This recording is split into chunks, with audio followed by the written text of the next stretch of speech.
Wonders of Creation, Volcanoes and Their Phenomena. Chapter 1. Volcanoes in general. Origin of the name, general aspect. Crater, cone, subordinate cones and craters. Peak of Tenerife, lava streams, cascades and jets of lava, variations in its consistency, pumice, different sorts of lava, obsidian, olivine, sulfur, dust, ashes and 100. Volcanic silk, volcanic islands, volcanic fishes, hot water, mud, vapors and sea, volcanic storm, explosions, number of volcanoes, king of the volcanoes, artificial volcano. Among the many wonderful works of God, none exhibits so much of awful grandeur as an active volcano.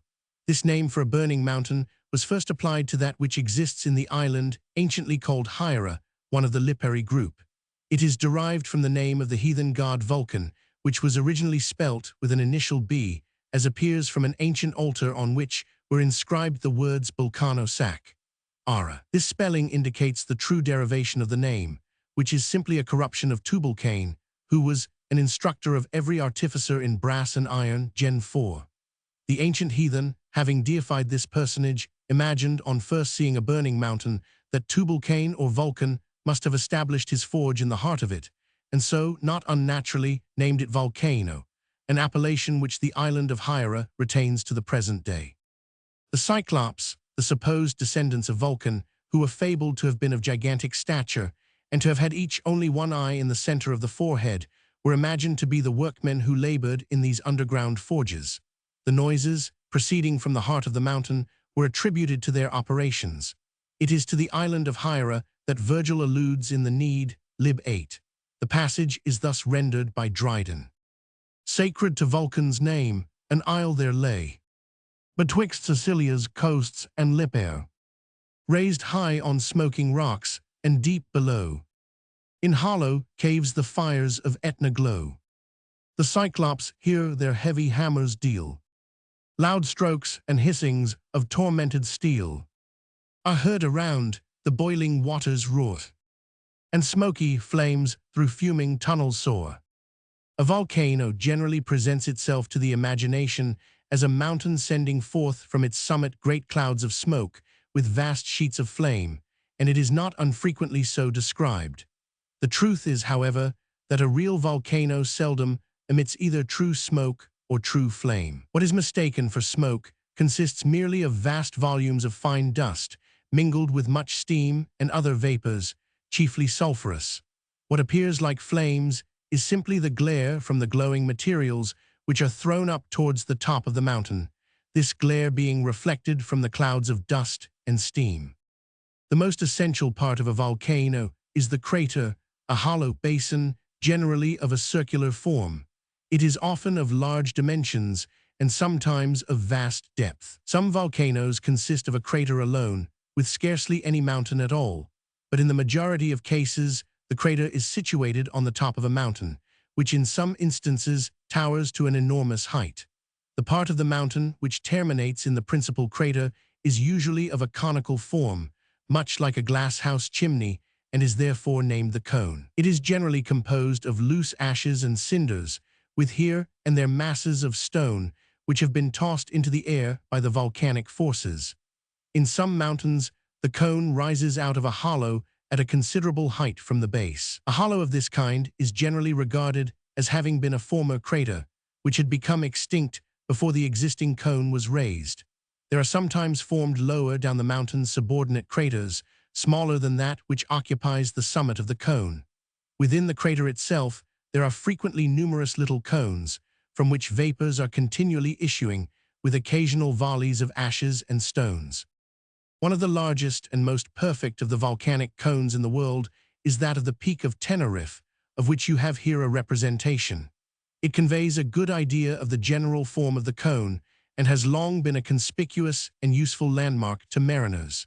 It is upwards of 12,000 feet in height and is said to be visible in very clear weather at a distance of 100 miles. The most interesting products of an active volcano are the streams of lava which it pours forth, sometimes from the principal crater on the summit, sometimes from the smaller craters lower down. This lava consists of melted stone. When it issues from the mountain, its heat is intense and it glows like a furnace, so that, during the night especially, These fiery rivers present a grand yet awful spectacle. The streams spread themselves till they sometimes attain a breadth of several miles, with a depth of several hundred feet, and they flow onward till their length sometimes reaches 50 miles. Lava, not being so liquid as water, does not flow so rapidly. Nevertheless, when it is careering down the sides of a mountain, or where the slope of the ground is considerable, it advances with great speed. Even when at its hottest, it is somewhat viscid, like treacle, and this viscidness increases as it cools. Hence, on a level plain, and at some distance from its source, the lava stream advances at a leisurely pace. In such circumstances, the cooling proceeds so quickly that a crust of considerable thickness is soon formed on the top of the current, and persons who are bold enough may cross the stream by means of this natural bridge. Even where the current continues flowing rapidly, this crust may be formed on its surface, and a man, whose curiosity exceeds his prudence, may stand on the top of it, bore a hole through the crust, and see the lava flowing underneath his feet. Nothing can resist the progress of the lava flood. Trees, houses, everything yields to its massive assault. The trees take fire before its approach, and when it reaches them they emit a hissing noise almost amounting to a shriek, and then plunging into the molten flood are seen no more. Even the sea cannot withstand the lava stream, but retires on its approach, so that promontories stretching to a considerable distance from the shore are formed in this manner, when the molten matter hardens into stone.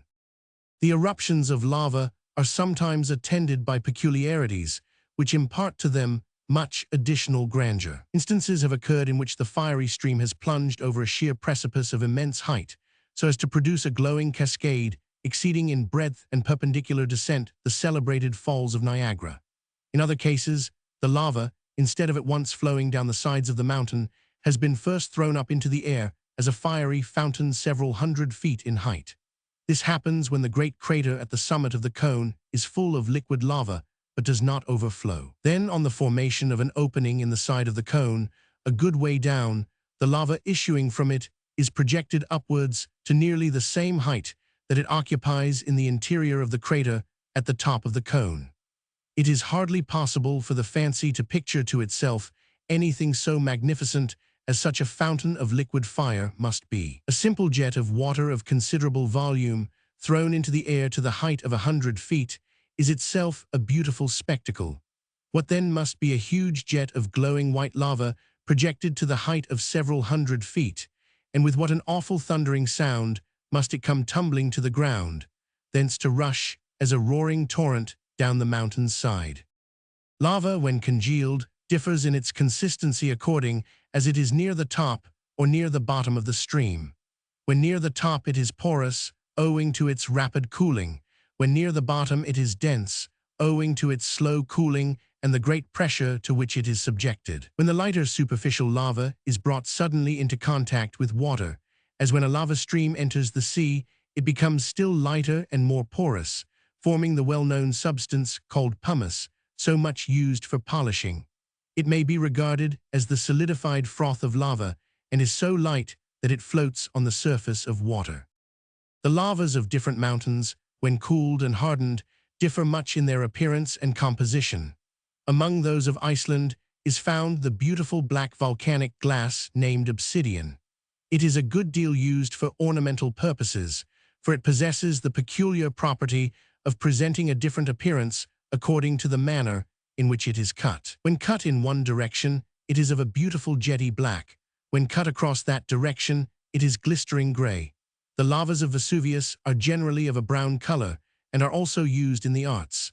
In them are found the beautiful olive-green crystals of the mineral called olivine, sometimes used by jewelers.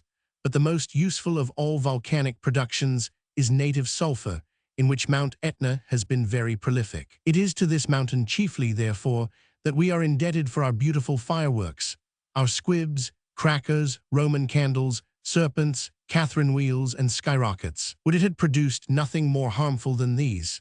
But it has also supplied one of the ingredients of that villainous gunpowder, which has been the means of thrusting so many of our fellow creatures prematurely out of the world. Etna, however, can hardly be held responsible for this sad misuse of the valuable substance which it affords, while even gunpowder itself has, on the whole, been of vast benefit to mankind. Could we only refrain from shooting each other with it, we might regard it as an almost unmixed good, for it has helped us greatly in forming our roads, railways, and tunnels, and in working our quarries and mines. In all great eruptions, the flow of the lava is preceded by the ejection of vast quantities of volcanic dust, ashes, dross, slag, and loose stones. These are tossed into the air with tremendous violence, consequently to a great height. The stones thus ejected are sometimes of immense size. A rock, whose weight is estimated at 200 tons, was thrown from the summit of Cotopaxi to the distance of more than 10 miles. Large stones have been tossed up by Vesuvius to the estimated height of 3,600 feet. The dust of the volcano of St. Vincent was carried more than 200 miles to the eastward in the teeth of the trade wind. Consequently, it must have been thrown to an enormous height in order to its falling at so vast a distance from its source. Besides the usual volcanic dust and ashes, there is sometimes thrown from the crater of a volcano a substance resembling spun glass or asbestos. It possesses the flexibility and luster of silk. The volcano of Salazes in the island of Bourbon is remarkable for this substance, and it has there been seen to form a cloud covering the entire surface of the mountain. But it has also been found in other places. How curious it would be to have this volcanic silk spun into threads and knitted into stockings or woven into a garment. Who can tell what may happen in these days of adventure and invention? Who knows but what some young reader, whose eye is now resting on this page, may yet live to present his ladylove with a pair of knitted gloves composed of the volcanic silk of Salazes. Great as the contrast is between this filmy material and the ponderous blocks tossed into the air by Cotopaxi and Etna, it is not greater than that between the latter and other masses which have from time to time been upheaved by volcanic forces. Instances have occurred of whole islands having been raised from the bed of the ocean, or whole mountains upreared on the surface of the land, far away from the sea, and that too in the short space of a few hours. But of such we shall have occasion to speak more at large in the sequel. Of all the extraordinary productions that have ever been thrown up by volcanoes, the strangest of all are fishes. How droll to dine upon fish cooked in a volcano! A queer fish it must be that likes to dwell in the bowels of a mountain, more especially of one whose entrails are mostly of liquid fire. But of this also more fully anon. In addition to the solid materials thrown out by volcanoes, there are sometimes poured forth torrents of boiling water and liquid mud. More frequently, however, the water issues in the form of vast columns of steam and sulphurous vapor. These ascend to great heights in the air, and becoming gradually chilled, they form immense masses of dark heavy clouds, similar to those we observe before a thunderstorm. Nor is this resemblance apparent only. For the clouds that overhang an active volcano during an eruption of its vapors are, in reality, thunderclouds highly charged with electricity. They accordingly produce what Baron Humboldt calls the volcanic storm. It includes all the most terrible of atmospheric phenomena, lightnings of extraordinary vividness, thunders that peal and reverberate as if they would rend the echoes asunder, torrents of rain that pour down upon the mountain and its neighborhood, hissing like thousands of serpents when they fall on the glowing lava torrent, and whirlwinds that sweep the volcanic ashes round and round in vast eddies, and before whose violence no man of mortal mold is able for a moment to stand. Beyond and above this din of contending elements are heard the hoarse bellowings of the mountain itself, which meanwhile trembles to its very core. The detonations from the volcano far exceed in loudness any other earthly noise. Compared with these, the pealing of the loudest thunder is but as the report of a musket contrasted with the simultaneous discharge of 1,000 pieces of heavy ordnance. The explosions of Tomboro and the vibrations accompanying them have been heard and felt at almost incredible distances. Judge then of the immensity of the forces which are thus brought into play, and the overwhelming grandeur of the scene which such an eruption, with all its accompaniments of storm and tempest, must present to the bewildered eye and ear. Even to read of it sends a thrill through the nerves. What, then, must it be to listen and behold?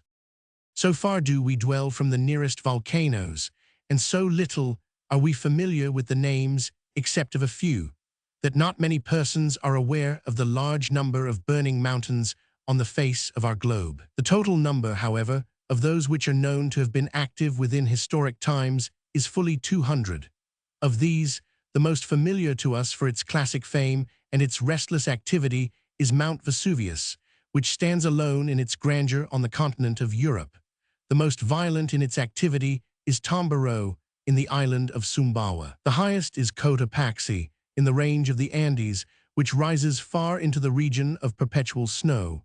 Its height is 16,800 feet above the level of the sea. Strange it seems that volcanic fires should glow at such a height in the midst of snow and ice. But in this particular, Cotopaxi does not stand alone.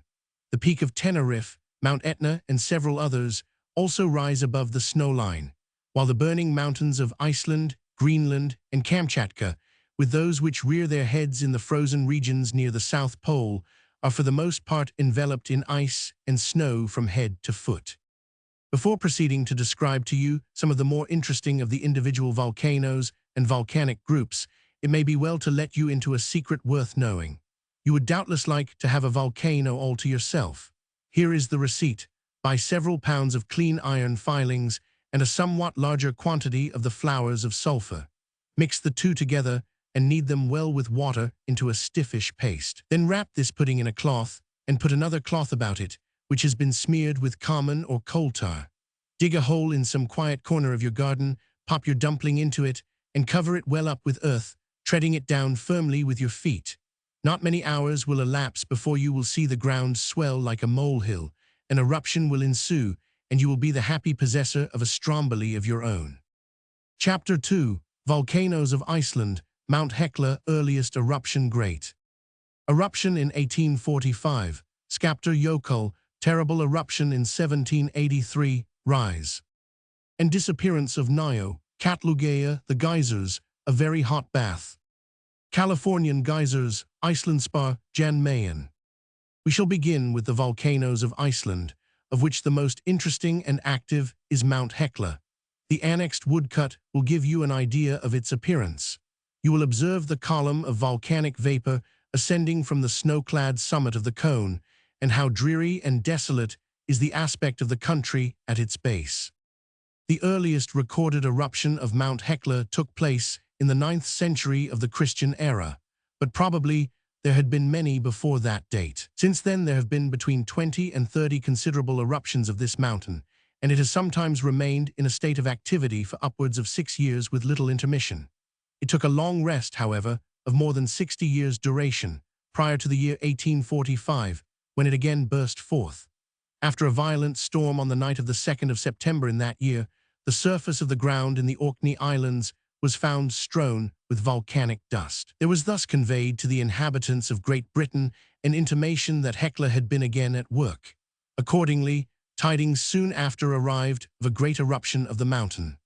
On the night of the 1st of September, the dwellers in its neighborhood were terrified by a fearful underground groaning, which continued till midday on the 2nd. Then, with a tremendous crash, there were formed in the sides of the cone 2 large openings, whence there gushed torrents of lava, which flowed down 2 gorges on the flanks of the mountain.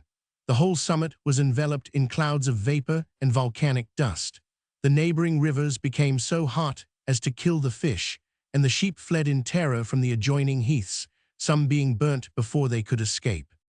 On the night of the 15th of September, 2 new openings were formed, one on the eastern and the other on the southern slope, from both of which lava was discharged for 22 hours. It flowed to a distance of upwards of 20 miles, killing many cattle and destroying a large tract of pasturage. 12 miles from the crater, the lava stream was between 40 and 50 feet deep and nearly a mile in width. On the 12th of October, a fresh torrent of lava burst forth and heaped up another similar mass. The mountain continued in a state of activity up to April 1846. Then it rested for a while and began again in the following month of October. Since then, however, it has enjoyed repose. The effects of these eruptions were disastrous. The whole island was strewn with volcanic ashes, which, where they did not smother the grass outright, gave it a poisonous taint. The cattle that ate of it were attacked by a murrain, of which great numbers died. The ice and snow, which had gathered about the mountain for a long period of time, were wholly melted by the heat. Masses of pumice, weighing nearly half a ton, were thrown to a distance of between 4 and 5 miles. Mount Hekla is not the only volcano in Iceland. There are several others, and from one of them, named Skaptar there was, in the year 1783, an eruption still more violent than that from Hekla above described. It began on the 8th of June and raged with little abatement till the end of August, whence onward it continued, but with less violence, till the following year. The lava, in this case, poured from numerous openings, but these rivulets ultimately united themselves into two large currents, which flowed onwards to the sea. In their progress, these burning torrents filled up the beds of two considerable rivers. The greater of the two streams, after it had ceased to flow and had become a solid mass of rock, measured 50 miles in length and between 12 and 15 miles in breadth. Its average depth on the plains was about 100 feet, but in the bed of the river, which it had filled, it was not less than 600 feet. The snow and ice, which had previously covered the mountain, were not only melted, but the water that flowed from them was raised to the boiling point and poured down with destructive effect on the plains. The dust and ashes thrown into the air darkened the sun, and they were then strewn over the surface of the island, destroying all the pastures, so that many thousands of cattle, horses, and sheep perished. But worse than that, upwards of 9,000 persons lost their lives by this dreadful catastrophe. About a month before this great eruption of Skaptar, a volcanic island was thrown up from the sea, at a distance of about 70 miles from Iceland. So great was the quantity of ashes and dross ejected from its crater that it overspread the sea to a distance of 150 miles, forming a crust which obstructed the progress of ships. Portions of this crust floated as far as the Shetland and Orkney Islands. The King of Denmark named this fiery apparition Nio, or New Island, and doubtless prided himself not a little on this addition to his limited dominions. But alas, for human ambition. About a year after the date of its first appearance, Nio sank into the depths out of which it arose, and its position is now marked only by a moderate shoal. It is not by their ejected lavas alone that the volcanoes of Iceland produce their destructive effects. Disastrous consequences have frequently resulted from the sudden melting of their snows and glaciers, on which the volcanic fires operate far more rapidly than does the heat of the sun. It is chiefly by the vast quantities of earth, sand, stones, and broken fragments of rock, which they hurry along with them in their wild career, that the waters, so suddenly freed, produce the greatest amount of damage. During an eruption of Katlugea, one of the southern Icelandic volcanoes, in 1756, the mass of material thus carried down by the melted snows and glaciers was so great that, advancing several leagues into the sea, it formed three parallel promontories, which rose above the sea level, where there had formerly been a depth of 40 fathoms of water. Vast ravines were, at the same time, scooped out of the sides of the mountain by the erosion of the waters. Another eruption of this volcano in 1860 produced similar results. Still more interesting than the volcanic mountains of Iceland are its geysers, or intermittent springs of boiling water. The chief of these is the Great Geyser. A jet rises to a vast height and is accompanied by much steam. Indeed, it is quite at the boiling point. The little mound, from the top of which the jet appears to rise, is composed of a substance named silicious sinter, and is a deposit from the water of the fountain. At the top of this mound, which is between 6 and 7 feet in height, there is an oval basin measuring about 56 feet in one direction and about 46 in the other. Its average depth is about 3 feet. In the center of this basin is a round hole, about 10 feet in diameter, out of which the water springs. This hole is the mouth of a circular well, between 70 and 80 feet in depth. It is down this well that the jet retires on its disappearance, and it drags along with it all the water out of the basin, leaving both basin and well quite empty, without even a puff of steam coming out of the hole. In this state of emptiness, the basin and well remain for several hours. Suddenly, the water begins to rise in the well, overflowing till it fills the basin. Loud explosions are heard from below, and the ground trembles. Then, with amazing violence, up springs a vast column of boiling water, surmounted by clouds of steam, which obscure the air. This first jet is followed by several others in rapid succession, to the number of 16 or 18, the last jet being usually the greatest of all, and attaining a height of nearly 100 feet. In some instances, it has risen to a height of 150 feet, and one particular jet was measured, which rose to the amazing height of 212 feet. The action of the fountain seldom continues more than about 5 minutes at a time, and then a repose of several hours ensues.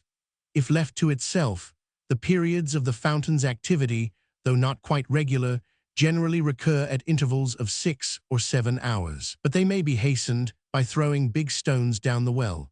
This not only hurries the eruption of the jet, but increases its energy, and the stones are thrown out with great force by the column of boiling water, the loudness of the explosions being also considerably augmented.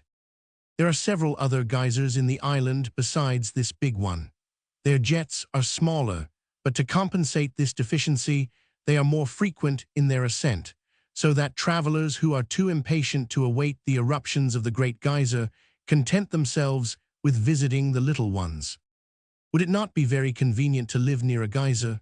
We might have our victuals cooked by it, and have pipes led from it all round our house, to keep us comfortable in winter, and we might have nice hot baths in our dressing rooms, ere even a little steam engine to roast our meat and grind our coffee. But perhaps you may think it might not be altogether pleasant to be kept so continually in hot water. Were any of the water from the geyser to fall on your hands, you would doubtless feel it rather sore. Still more so, were you to be so rash as to thrust your hand fairly into the jet of boiling water, as it ascends into the air. Nevertheless, strange as it may seem, it would be possible for you, without feeling any pain or sustaining any injury, to thrust your hand right into the glowing lava as it flows from the crater of Hecla. The only precaution needful to be observed is first to plunge the hand into cold water, and then dry it gently with a soft towel, but so as to leave it still a little moist. This discovery was made by a French philosopher, 1000, Boutigny, and has been practically proved both by him and 1000. Howden, the celebrated conjurer, by thrusting their hands into molten iron as it flowed from the furnace. The latter describes the sensation as like what one might imagine to be felt on putting the hand into liquid velvet.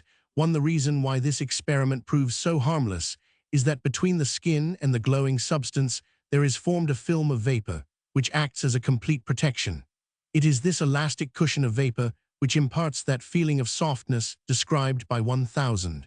Howden, for it is with it alone that the hand comes into contact. 1. Howden's autobiography, Roman 2:270.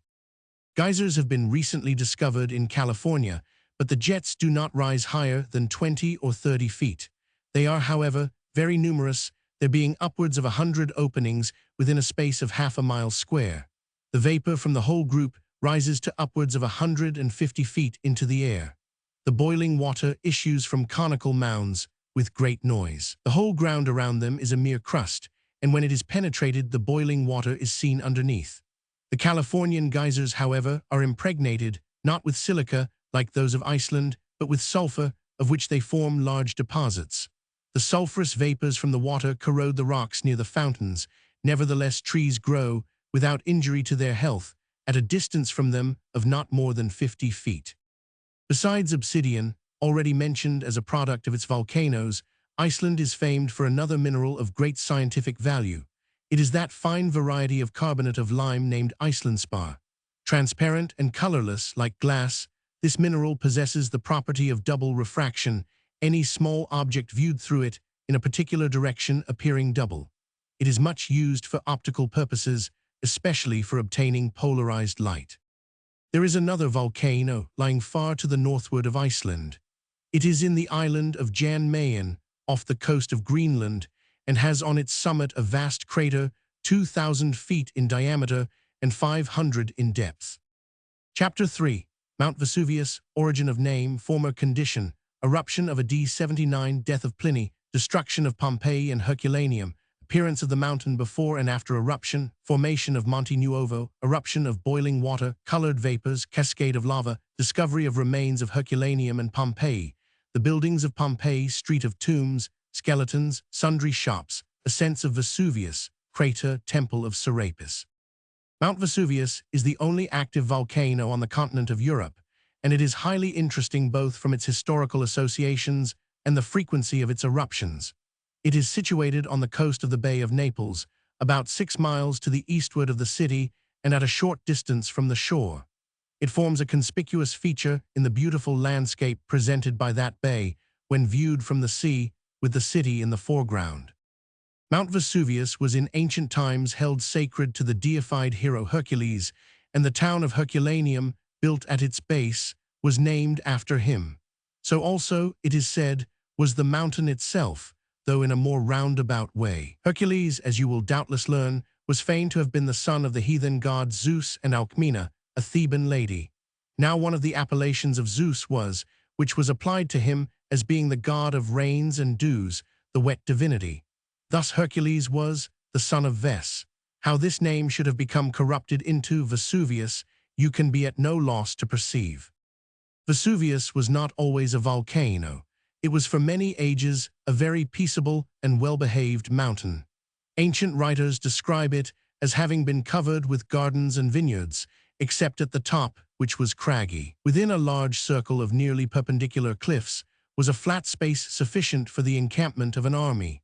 This was doubtless an ancient crater, but nobody in those times knew anything of its history. So little was the volcanic nature of the mountain suspected that the Roman towns of Stabi, Pompeii, and Herculaneum had been erected at its base, and their inhabitants dwelt in fancied security. In the year A 500, however, the dwellers in the cities got a great fright, for the mountain shook violently and a good many houses were thrown down. But soon all became quiet again, and the people set about rebuilding the houses that had fallen. They continued to live in apparent safety for some time longer.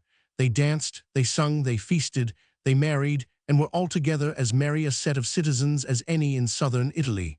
But the 24th of August, A 500, at length arrived. Then woe to Stabi, woe to Pompeii, woe to Herculaneum. Pliny the Elder was that day in command of the Roman fleet at Misenum, which was not far off. His family were with him, and among others, his nephew, Pliny the Younger, who has left an interesting account of what happened on the occasion. He observed an extraordinary dense cloud ascending in the direction of Vesuvius, of which he says, "I cannot give you a more exact description of its figure than by resembling it to that of a pine tree, for it shot up to a great height in the form of a tall trunk, which spread out at the top into a sort of branches. It appeared sometimes bright, and sometimes dark and spotted, as it was either more or less impregnated with earth and cinders." On seeing this remarkable appearance, the elder Pliny, who was a great naturalist and a man of inquiring mind, resolved to go ashore and inspect more narrowly what was going on. But a rash resolve it proved. Steering towards Retina, now Resina, a port at the foot of the mountain, he was met, on his approach, by thick showers of hot cinders, which grew thicker and hotter as he advanced, falling on the ships along with lumps of pumice and pieces of rock, black but burning hot. Vast fragments came rolling down the mountain and gathered in heaps upon the shore. Then the sea began suddenly to retreat, so that landing at this point became impracticable. He therefore steered for Stabi, where he landed, and took up his abode with Pomponianus, an intimate friend. Meanwhile, flames appeared to issue from several parts of the mountain with great violence, the darkness of the night heightening their glare. Pliny nevertheless went to sleep. Soon, however, the court leading to his chamber became almost filled with stones and ashes, so his servants awoke him, and he joined Pomponianus and his household. The house now began to rock violently to and fro, while outside, stones and cinders were falling in showers. They, notwithstanding, thought it safer to make their way out from the tottering mansion, so tying pillows upon their heads with napkins, they sallied forth. Although it was now day, the darkness was deeper than that of the blackest night. By the aid of torches and lanterns, however, they groped their way towards the beach, with a view to escape by sea, but they found the waves too high and tumultuous. Here Pliny, having drunk some cold water, lay down upon a sailcloth which was spread for him, when almost immediately flames, preceded by a strong smell of sulphur issuing from the ground, scattered the company and forced him to rise. With the help of two of his servants, he succeeded in raising himself, but choked by some noxious vapor, he instantly fell down dead.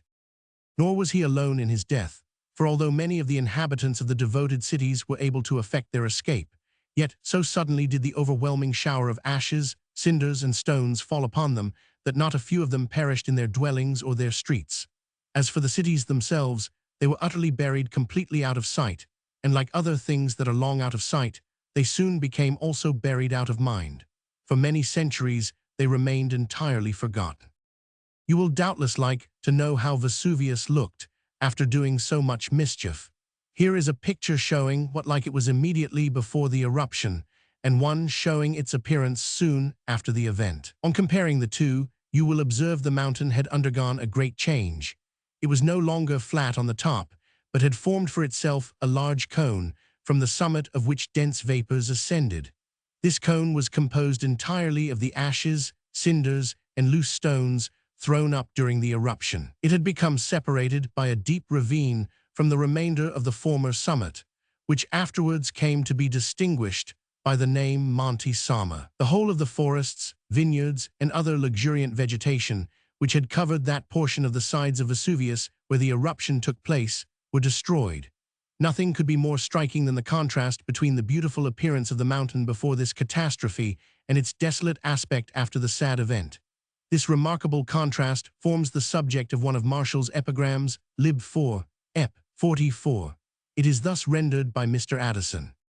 Vesuvius covered with the fruitful vine.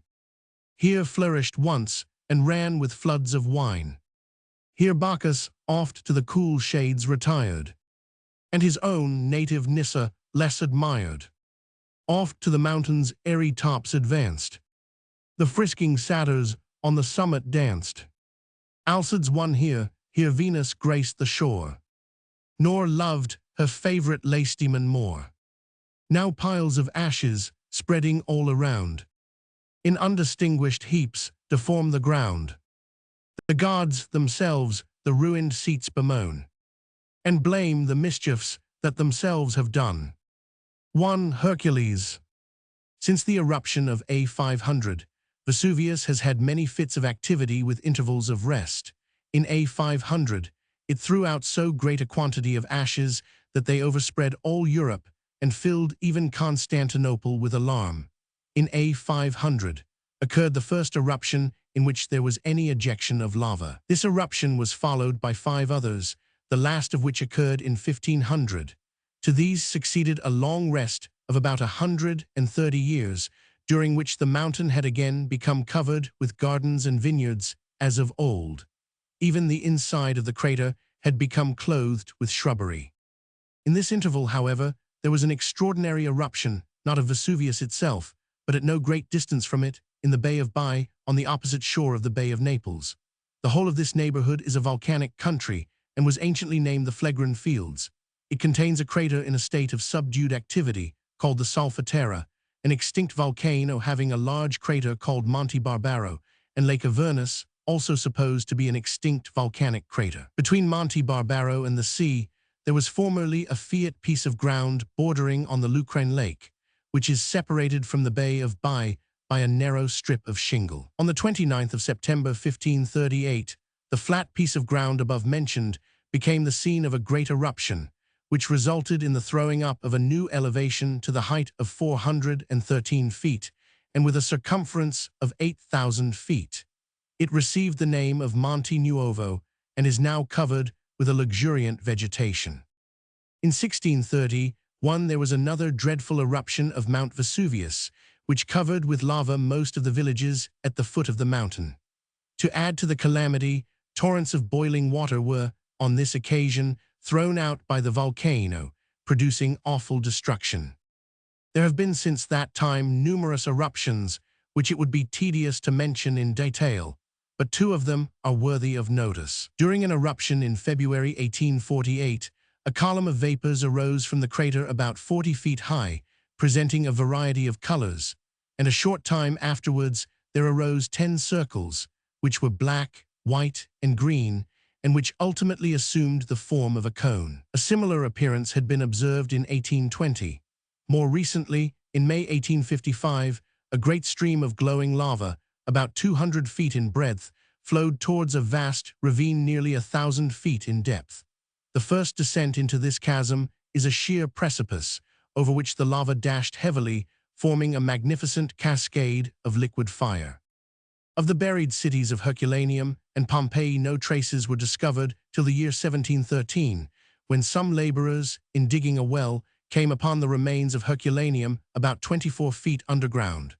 Little attention, however, was paid to the discovery at that time, but in 1748 a peasant, digging in his vineyard, stumbled on some ancient works of art. On sinking a shaft at this spot to the depth of 12 feet, the remains of Pompeii were found. This discovery led to further researches, and the exact positions of the two cities were ere long ascertained. The work of disinterment has continued with little interruption from that to the present time, and many valuable specimens of ancient art have been brought to light. The greatest progress has been made at Pompeii, because the stuff in which it was buried is far looser than that which covers Herculaneum. In the former city, although it was anciently reckoned only a third-rate place, there have already been discovered 8 temples, a forum, a basilica, 2 theaters, a magnificent amphitheater, and public baths. The ramparts, composed of huge blocks of stone, have also been exposed. One of the most remarkable places is the cemetery.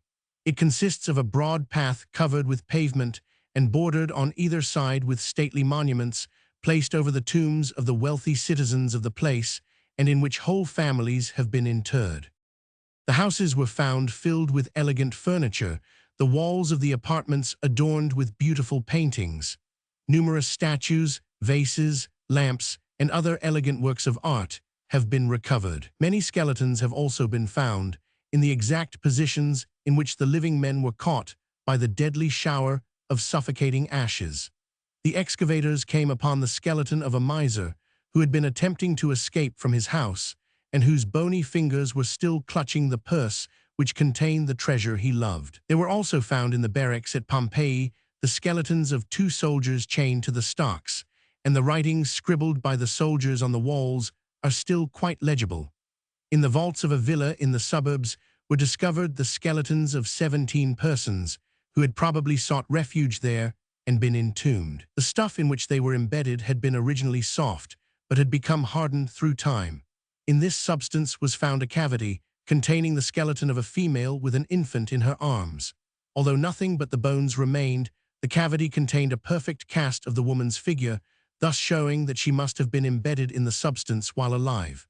Round the neck of this skeleton there was a gold chain, and on the fingers jeweled rings. In many of the houses, the names of the owners over the doors are still legible, and the fresco paintings on the inner walls are still quite fresh and beautiful. The public fountains are adorned with shells formed into patterns, and in the room of a painter there was found a collection of shells in perfectly good order. A large quantity of fishing nets was found in both the cities, and in Herculaneum some pieces of linen retaining its texture.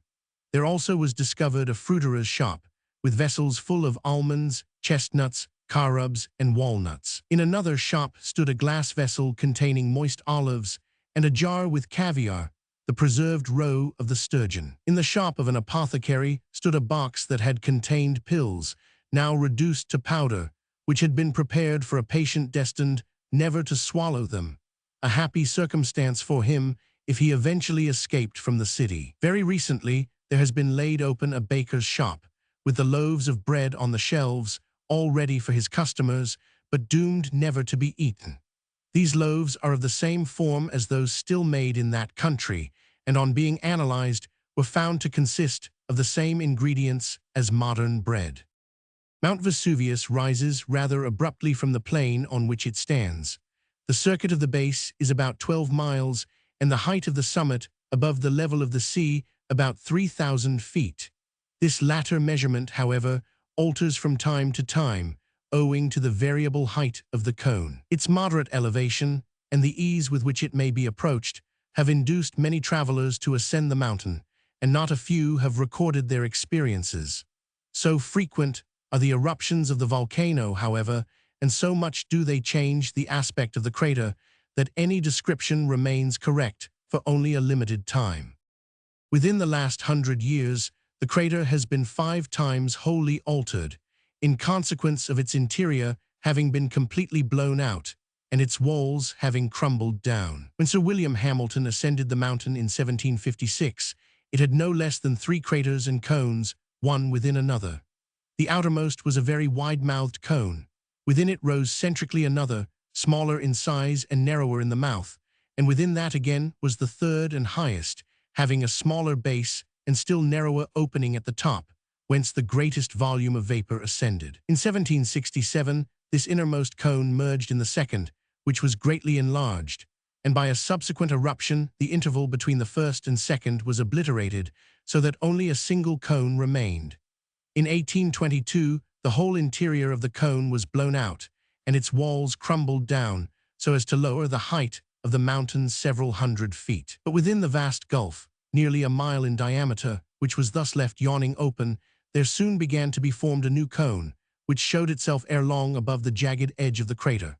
Eventually, this cone increased by the accumulation of ejected matters to such an extent as to obliterate the division between it and the rim of the former crater, thus once more establishing a continuous cone. Since that time, the cone and crater have twice undergone similar changes. The most usual appearance of the crater, when in comparative repose, is that of a vast circular or oval hollow basin, with nearly perpendicular walls, broken in their continuity, every here and there, by large projecting dikes, formed by the injection of more recent lavas into fissures rent in those which had previously become consolidated. Below the perpendicular walls is a rapid slope, composed of fine ashes or sand, descending to the floor of the crater, which is, for the most part, nearly flat. It is much rent by fissures, which during the night are seen to glow with a ruddy glare emanating from the hot materials beneath, and giving to the floor the appearance of being overspread with a fiery tissue, like a spider's web. From the bottom, there usually rise one or two small craters of eruption, whence continually issue sulphurous fumes, and which, at pretty regular intervals, discharge showers of stones heated to whiteness. The exterior of the cone is composed entirely of loose cinders, ashes, and stones, so that the ascent is very laborious. The region of the mountain beneath the cone presents no difficulties, and that part of the ascent may be performed on donkeys or mules. The view from the top is magnificent. The contrast between the desolate aspect of the interior of the crater and the smiling prospect which may be seen from its edge has been well compared to looking out of Tartarus into paradise. Near Pozzuoli, in the Bay of Bai, and not far from Monte Nuovo, stand the ruins of the Temple of Serapis, so interesting to geologists. These remains, consisting chiefly of the shafts of 3 marble columns, still erect, though with a slight inclination seaward, afford distinct proofs, confirmed by other phenomena in the neighborhood, that since the beginning of the Christian era, the level of the coast in relation to that of the sea has changed twice, the land having first sunk and been then raised again, each time to the extent of upwards of 20 feet. The evidence of the submergence of the pillars consists mainly of a zone commencing at the height of about 12 feet above their pedestals and extending 9 feet upwards, in which are numerous perforations made by a marine bivalve mollusk. The upraising again of the ground on which the temple stands to nearly its original height appears to have occurred about the time of the formation of Monte Nuovo. Chapter 4.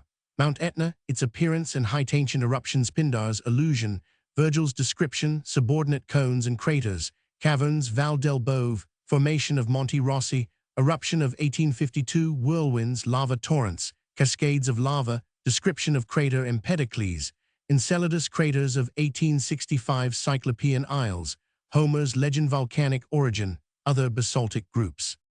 Mount Etna may well be called the queen of European volcanoes, so majestic does she look, with her lofty summit glistening in the sunbeams white with snow, yet pouring forth volumes of vapor.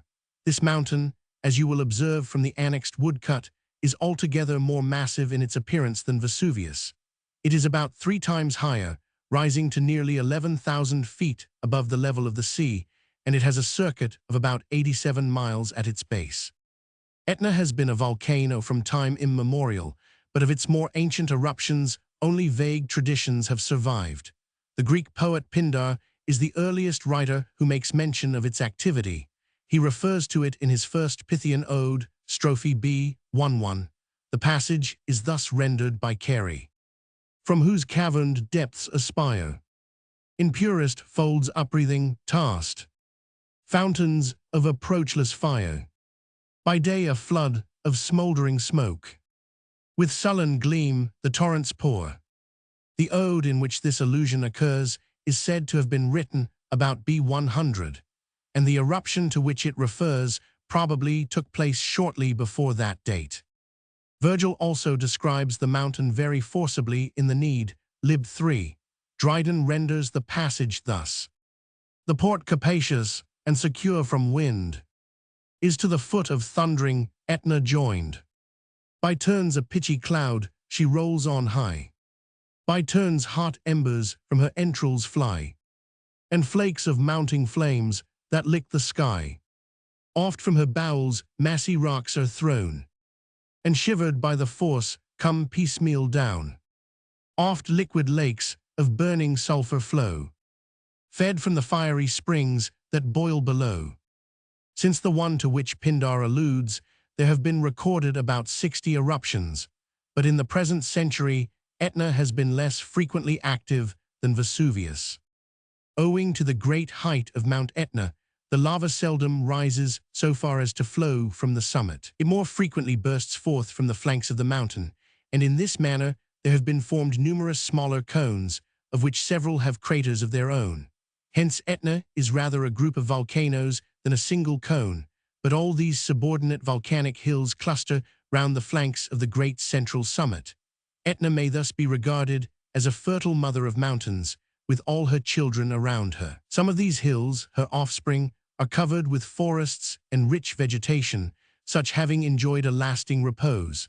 Others are still arid and bare, having been more recently formed. Owing to this peculiarity in its structure, Etna does not present that conical aspect which characterizes most other volcanoes. Strange as it may seem, there are on the sides of the mountain caverns which the Sicilians use for storing ice. Some of these caverns are of vast extent.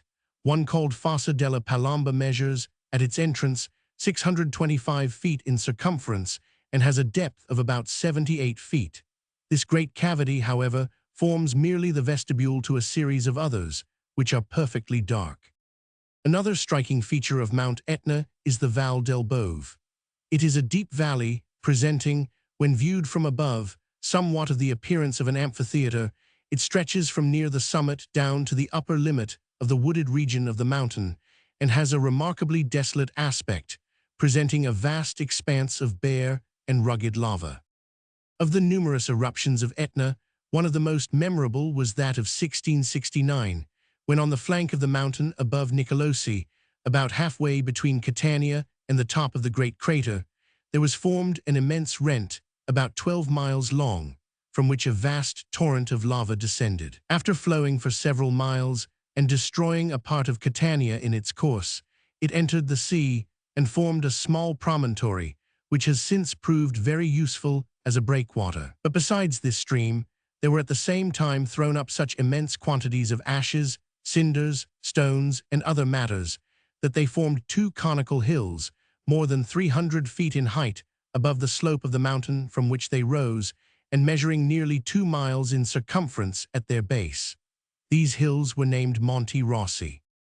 Mount Etna was in activity as lately as 1865, but a previous eruption in 1852 was of greater violence. It began, as usual, with hollow underground rumblings and the ascent of dense columns of vapor, mingled with dust and ashes, high into the air. These were speedily whirled into enormous eddies by fierce whirlwinds. 2 new mouths were formed on the side of the mountain, and these vomited forth immense streams of lava, which rushed with the vehemence of a torrent down the steep. The violence of the commotion increasing, the 2 mouths were, by the crumbling of the intervening rocks, blended into one, and then huge fragments of the broken rock were hurled to a great height, along with vast quantities of hot stones, cinders, and black sand. Increasing quantities of lava were now poured from the greatly enlarged opening, and these formed on the plains below a great river of liquid fire, nearly 2 miles in breadth, and between 7 and 8 feet in depth, which advanced at the rate of upwards of 100 feet in an hour, carrying before it devastation and ruin. Its course being through a highly cultivated country, the damage it inflicted was immense. This eruption continued for several months, with only short intervals of rest. It has more than once happened that the lava streams of Etna, in their descent from the crater of eruption, have come to a precipitous wall of rock, over which they have plunged in a cascade similar to that formed by the lava of Vesuvius in 1855, but on a less magnificent scale, as respects the height of the fall.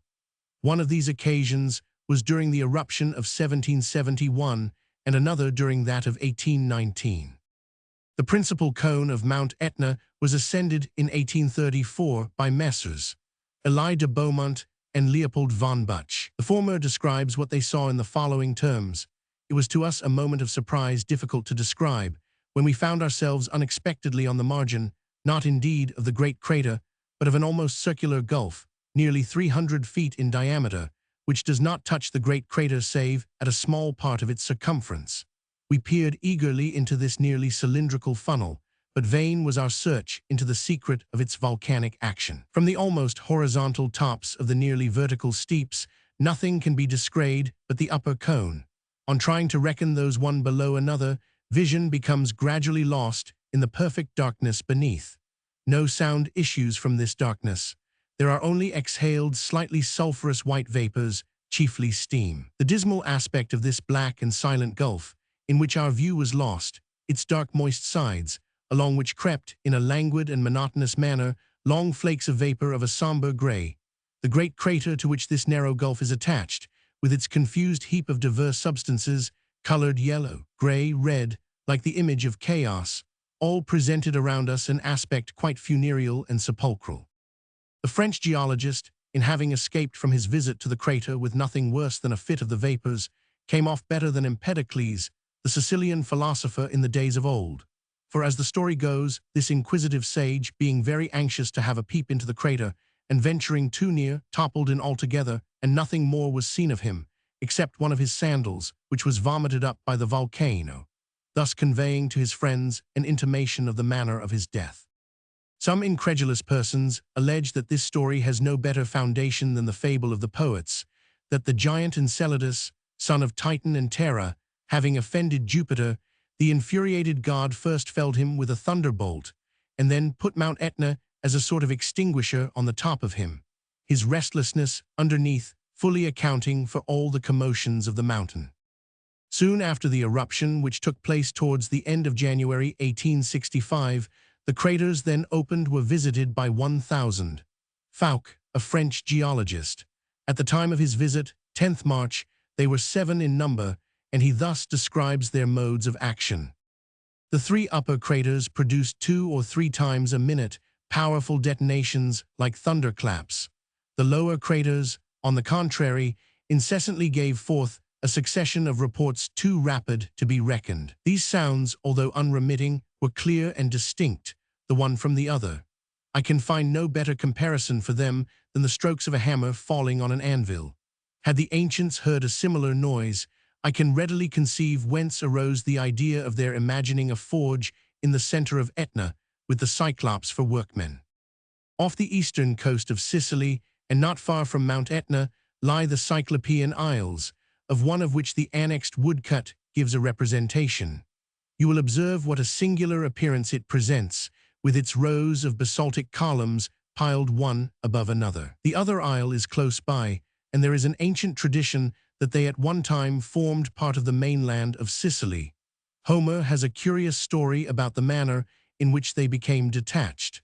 The passage occurs towards the end of the 9th book of the Odyssey. He tells that at the time Ulysses visited Sicily, it was inhabited by the Cyclops, who, as already mentioned, were said to have had each only one eye, situated in his forehead.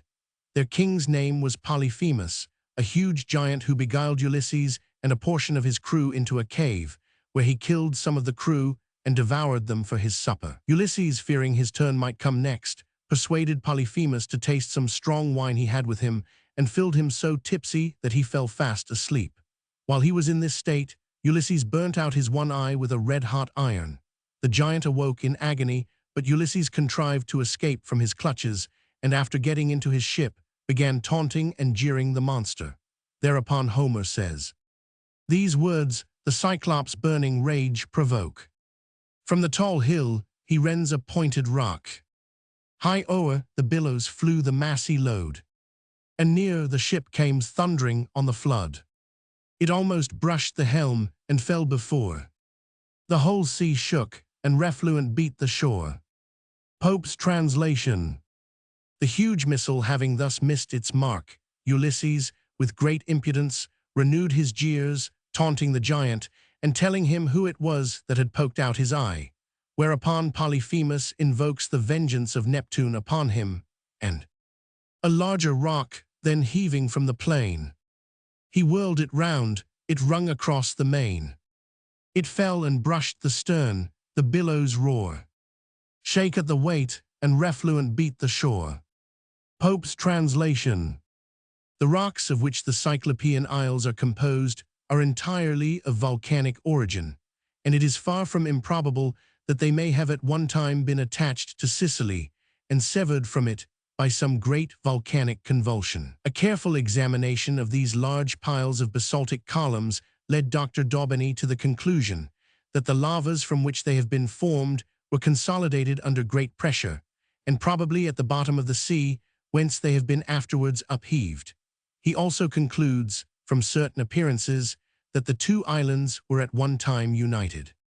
The Cyclopean Isles strongly resemble, in their general aspect, the well-known Giant's Causeway on the northern coast of Ireland and the Isle of Staffa off the western coast of Scotland. The latter, which, around its whole seagirt outline, presents ranges of basaltic columns, some of them disposed in curious fantastic groups, most nearly resembles the Sicilian pair. These differ from it chiefly in their having the columns piled in terraces, one above another. Staffa, however, can boast of a far more striking feature, the celebrated Cave of Fingal, its stately basaltic columns inspiring every beholder with admiration, not unmixed with awe, while its brightly tinted floor rivals in brilliancy of coloring the most beautiful mosaics. In the island of Iceland, also, there are some remarkable ranges of basaltic columns. One in particular, named the Ruins of Divergamra, is in the form of a semicircle skirting the sea-coast. Another group, still more wonderful, forms a curious natural Gothic arch, surmounted by pinnacles. It is so picturesque that an architect might study it with advantage and derive from it valuable hints in designing the entrance to a cathedral. Chapter 5. Lipan Islands, Stromboli, origin of name, position of crater, description of crater, new volcanic island named.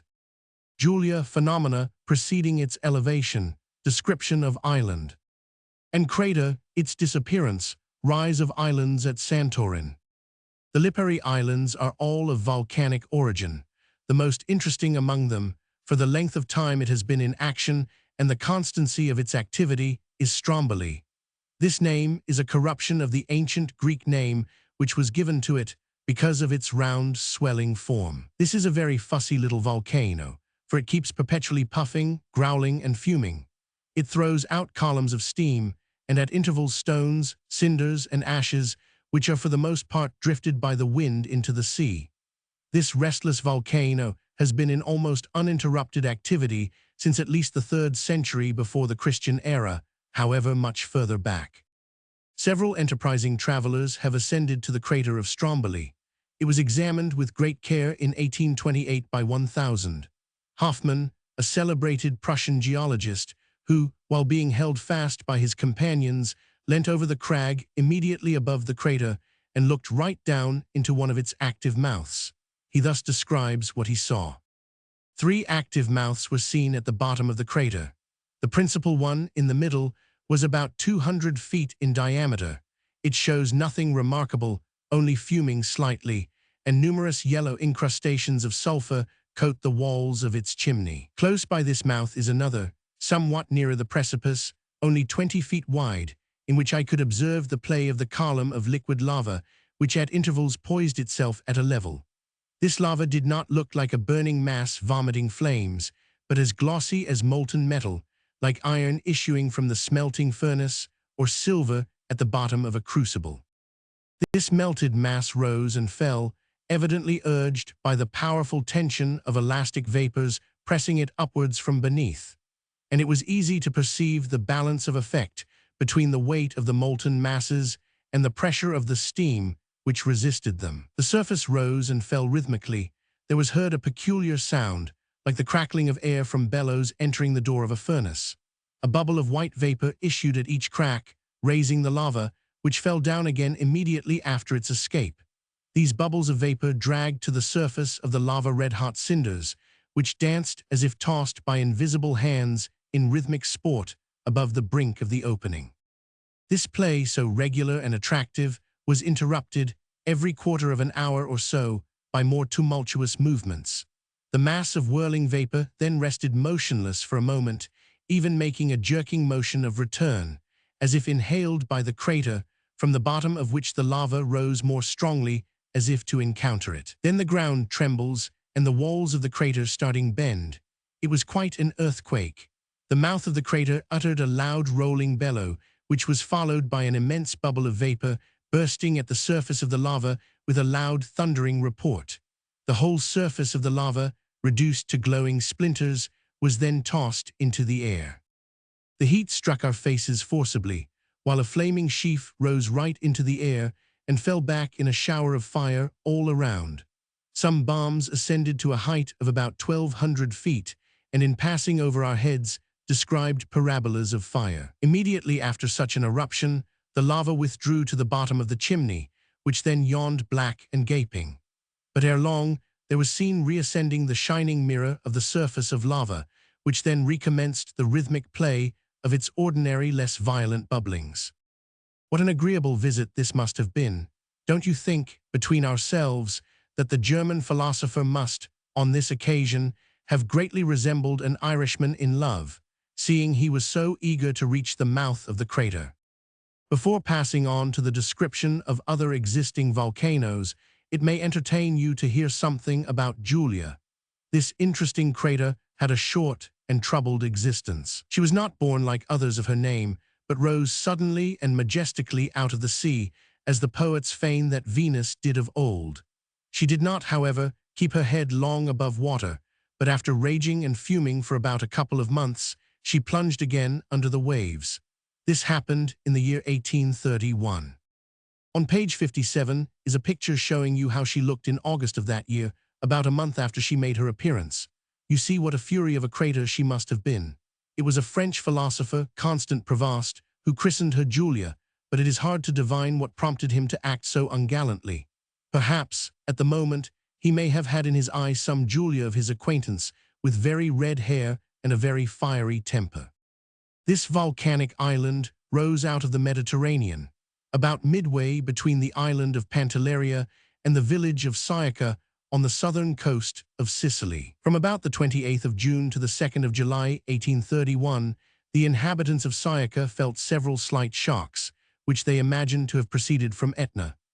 On the 8th of July, the crew of a Sicilian ship, which was sailing at a distance of about 6 miles from Sciacca, suddenly observed in the sea a jet of water about 100 feet high. It rose into the air with a thundering noise, sustained itself for about 10 minutes, and then fell down. Similar jets continued to rise in succession, at intervals of about a quarter of an hour, and produced a thick mist overspreading the surface of the sea, which was much agitated and covered with a reddish scum. Shoals of dead fishes were drifted on the waves. On the third day, the jets were between 800 and 900 feet in diameter and between 60 and 70 feet in height, while the steam from them rose to nearly 1,800 feet.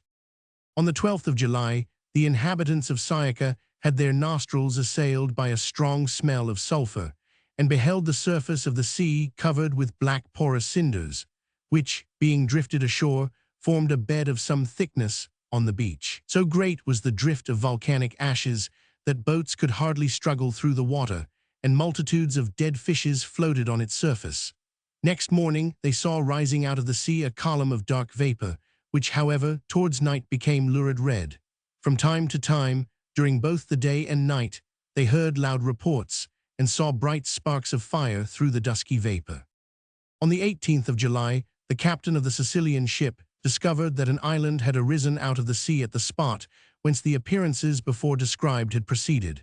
It had already attained a height of nearly 12 feet and had in its center a crater, which vomited forth immense jets of steam, along with ashes, cinders, stones, and 100. The water which boiled in this crater was reddish, and the cinders, which covered the sea all round the island, were of a chocolate color. The island subsequently attained a height of upwards of 90 feet at its highest point, and a circumference of about 3/4 of a mile. A channel of communication was also opened between the sea and the interior of the crater, which had a diameter of about 650 feet. The vapors and other matters thrown up from the mouth of the volcano formed a luminous column upwards of 200 feet in height.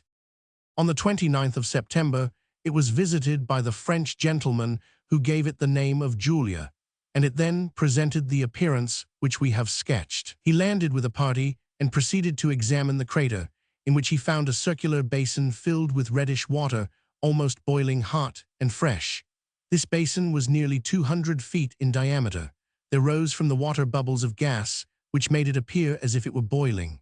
The water was not quite at the boiling point, however, yet the bubbles of gas were sufficiently hot to burn the fingers. These bubbles rose from a great depth, and each, on bursting, which it did with a feeble report, threw out sand and cinders. At a short distance from the crater there rose sulphurous vapors, which deposited sulfur and salt. The loose dust and ashes forming the soil of the island were hot, and walking on them was difficult. The foregoing woodcut will give you an idea of the appearance which the crater presented to those visitors. In the following month of October, nothing remained of this wonderful island but a hillock of sand and cinders, and at the end of 6 months it had quite vanished. Soundings taken a few years ago show 10 feet of water over the spot, so that, although the island has disappeared, there is still a shoal left behind. This temporary volcano is best known in England under the name of Graham's Island, so called after an English naval officer of that name who was the first to set foot on it, and who planted upon it the English flag, so claiming it for his sovereign. The Sicilians allege this to be the reason why it disappeared so soon, that it was in a hurry to escape from under the English yoke.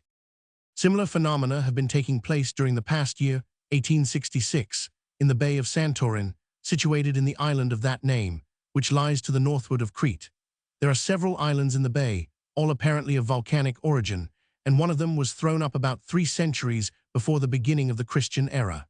Last year their number was increased by a series of eruptions similar in their attendant circumstances to those which accompanied the upheaval of Julia. The first warnings were given on the 30th of January 1866 by low underground rumblings and slight movements of the ground at the south end of New Kameni, one of the formerly upheaved islands in the bay.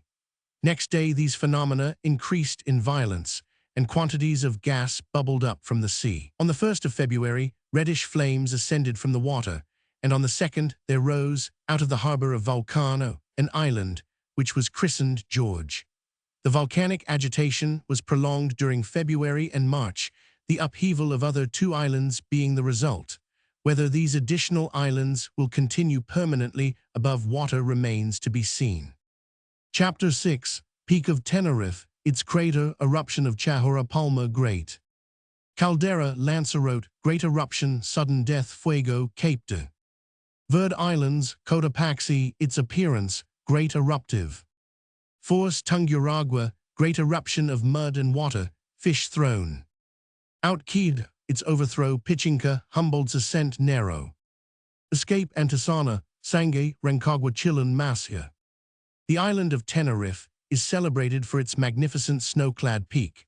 On referring to the woodcut of this volcano at page 11, you will observe in what a sharp point the cone terminates and how slender is the column of vapor at its summit. The crater at the top is comparatively small, its greatest diameter being 300 and its smallest 200 feet, while its depth is only about 100 feet. From this crater, there has been no eruption since 1706, when the finest harbor in the island was destroyed. But from the side of the peak, there rises a supplementary mountain named Chahora, on the top of which there is also a crater, whence there was an eruption in 1798. So great was its violence that masses of rock were thrown to a height of upwards of 3,000 feet. In the neighboring island of Palma, there is a volcanic crater named the Great Caldera, whose depth is said to be upwards of 5,000 feet. Almost due east of Palma, and much nearer the African coast, lies the island of Lanzarote, on which are a great many volcanic cones, arranged nearly in a straight line. These were for the most part formed by a long series of eruptions which took place during the years from 1730 to 1736. Such immense quantities of lava were poured forth in the course of those 6 years that about a third of the surface of the island was covered by them, and many towns and villages were destroyed. St. Catalina, a populous and thriving town, was first overflowed by a lava stream, and then a new crater burst forth on its very site, raising over it a hill 400 feet high. All the cattle in the island fell down dead in one day, and nearly about the same time, they were suffocated by deadly vapors that rose from the ground. The volcanic activity of this island was renewed in August 1824, when there was formed, near the port of Recife, a new crater, which vomited forth such quantities of stones, ashes, and other volcanic matters, that in the short space of 24 hours they formed a hill of considerable height. The Cape de Verde Islands, lying to the southwestward of the Canaries, are also volcanic. In 1847, a volcano named Fuego, situated in one of them, after remaining at rest about 50 years, burst into fresh activity. No less than 7 new vents were formed, and from these were poured forth great streams of lava, which wrought immense damage in the cultivated parts of the island. The inhabitants sustained great loss by the destruction of their cattle and crops. Passing over to the South American continent, we come to the range of the Andes, which contains numerous volcanoes. Among these, the most conspicuous is Cotopaxi, the highest volcano in the world, situated in the territory of Quito. So perfect is the form of the cone that it looks as if it had been turned in a lathe. Its coating of snow gives it a dazzling appearance, and so sharply is the snow line defined that it seems almost as if the volcano king wore a white nightcap instead of a crown. The eruptions of this mountain are rare. One of the greatest of them lasted for 3 years and desolated an immense extent of country with floods of lava. On this occasion, it is said, columns of fire rose to the height of nearly 5,000 feet, so great was the energy of the volcanic force. A little to the southward of Cotopaxi, but concealed from it by the intervening mass of Chimborazo, lies the volcano of Tunguragua, from which there was an extraordinary eruption in the year 1797 that proved very destructive to the cities in its neighborhood. Indeed, so terrible was the convulsion of the ground, which lasted 4 minutes, that the cities of Riobamba and Quiro were reduced to heaps of ruins. Then the base of Tunguragua was rent, and from numerous apertures there were poured out streams of water and mud, the latter gathering in the valleys to the depth of 600 feet. This mud spread itself far and wide, blocking up the channels of rivers and forming lakes, which remained upwards of 2 months. But strangest of all, quantities of dead fishes were found in the water which burst from the volcano. These fishes are supposed to have been bred in subterranean lakes contained in caverns in the interior of the mountain, considerably removed from the volcanic fires in the center. It is probable that, when the rent was formed near the base, one of those caverns was broken open, and that the waters from it were discharged along with their finny inhabitants. Here is a picture of one of those fishes, which was taken by Baron Humboldt. When you see what a queer-looking fish it is, you will wonder the less at its having chosen so strange an abode. Quito, the capital of the province of that name, is the highest of cities, being situated at an elevation of between 9,000 and 10,000 feet above the level of the sea. It is built on a plain, lying on the flanks of the volcano Pichincha, of which a view is given in the annexed woodcut. Poor Quito has suffered severely from this dangerous neighborhood, for on the 22nd of March 1859, a violent shaking of the mountain laid the whole city in ruins. Pichincha, you will observe, has a most irregular outline, but very graceful withal. Instead of a single cone like Cotopaxi, it has a group of cones, some of which are very pointed. It has 4 principal summits, of which the most southerly contains the active crater. Here the celebrated traveler Baron Humboldt nearly lost his life. Having ascended the cone and approached the edge of the crater, he peered into the depths of the dark abyss, and there beheld the glowing lava boiling as if in a huge cauldron. A thick mist coming on, he unwarily advanced to within a few feet of the rapid slope descending into the crater, and was within an ace of toppling over into the fiery gulf beneath. What a pity it would have been had he fallen in. We should have had no personal narrative, no cosmos. There are in this region of South America other 2 great volcanoes, named Antisana and Sangay. The former has not been in action since 1718, but is remarkable for the immense beds of lava which it has amassed around it during its former eruptions. Sangay, again, has ever since 1728 been in a state of almost perpetual activity, in this respect resembling Stromboli, which, however, it far exceeds in height, its summit being nearly 18,000 feet above the level of the sea. The eruptions of this mountain are accompanied by loud explosions, which are heard at great distances, and they succeed each other with immense rapidity. The fumes emitted are sometimes gray, sometimes orange, and the matters ejected are cinders, dross, and spherical masses of stone. These last are often 2 feet in diameter, and in strong explosions as many as 60 of them may be thrown out at a time. They are glowing at a white heat, and for the most part they fall back into the vent of the crater. Sometimes, however, they alight on the edge of the cone, imparting to it a temporary brilliancy, but the mass of the cone, being composed of loose black cinders, has a most dismal aspect. Another very active South American volcano is Rancagua in Chile. It is, however, of moderate height, and thus in its general character resembles Stromboli, which it rivals in restlessness. Another of the volcanoes of Chile, named Chillán, which had long been in a state of repose, renewed its activity in November 1864. Its usually snow-clad summit became covered in a short time with a thick layer of volcanic ashes, which greatly altered its appearance. Streams of lava were also thrown out by the mountain on this occasion. There are several volcanoes in Central America. One of them, named Masía, was very active during the 16th century. It is situated near the Lake of Nicaragua in the territory of that name. It was visited in 1529 by the Spanish historian González Fernando de Oviedo, from whose description it seems to have presented phenomena resembling those seen in the crater of Stromboli. In its ordinary state, he says, the surface of the lava, in the midst of which black scoriae are continually floating, remains several hundred feet below the edges of the water. But sometimes there is suddenly produced an ebullition so violent that the lava rises almost to the very brim. Chapter 7. Jorullo Great Monument, Jorullo's estate, interruption to his. Quiet his estate swells, swallows 2 rivers, throws up. Ovens becomes a burning mountain, Popocatépetl Spanish. Ascents Orizaba, Muller's ascent Morngarupelli. Soufriere. What a fortunate man was Mr. Jorullo.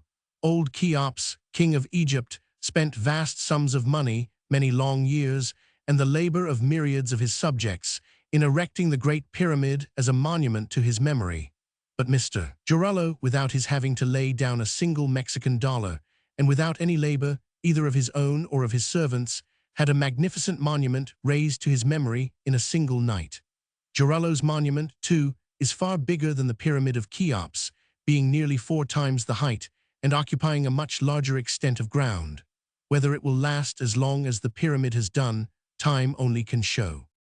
You would doubtless like to know how this great monument was reared. Here is the story.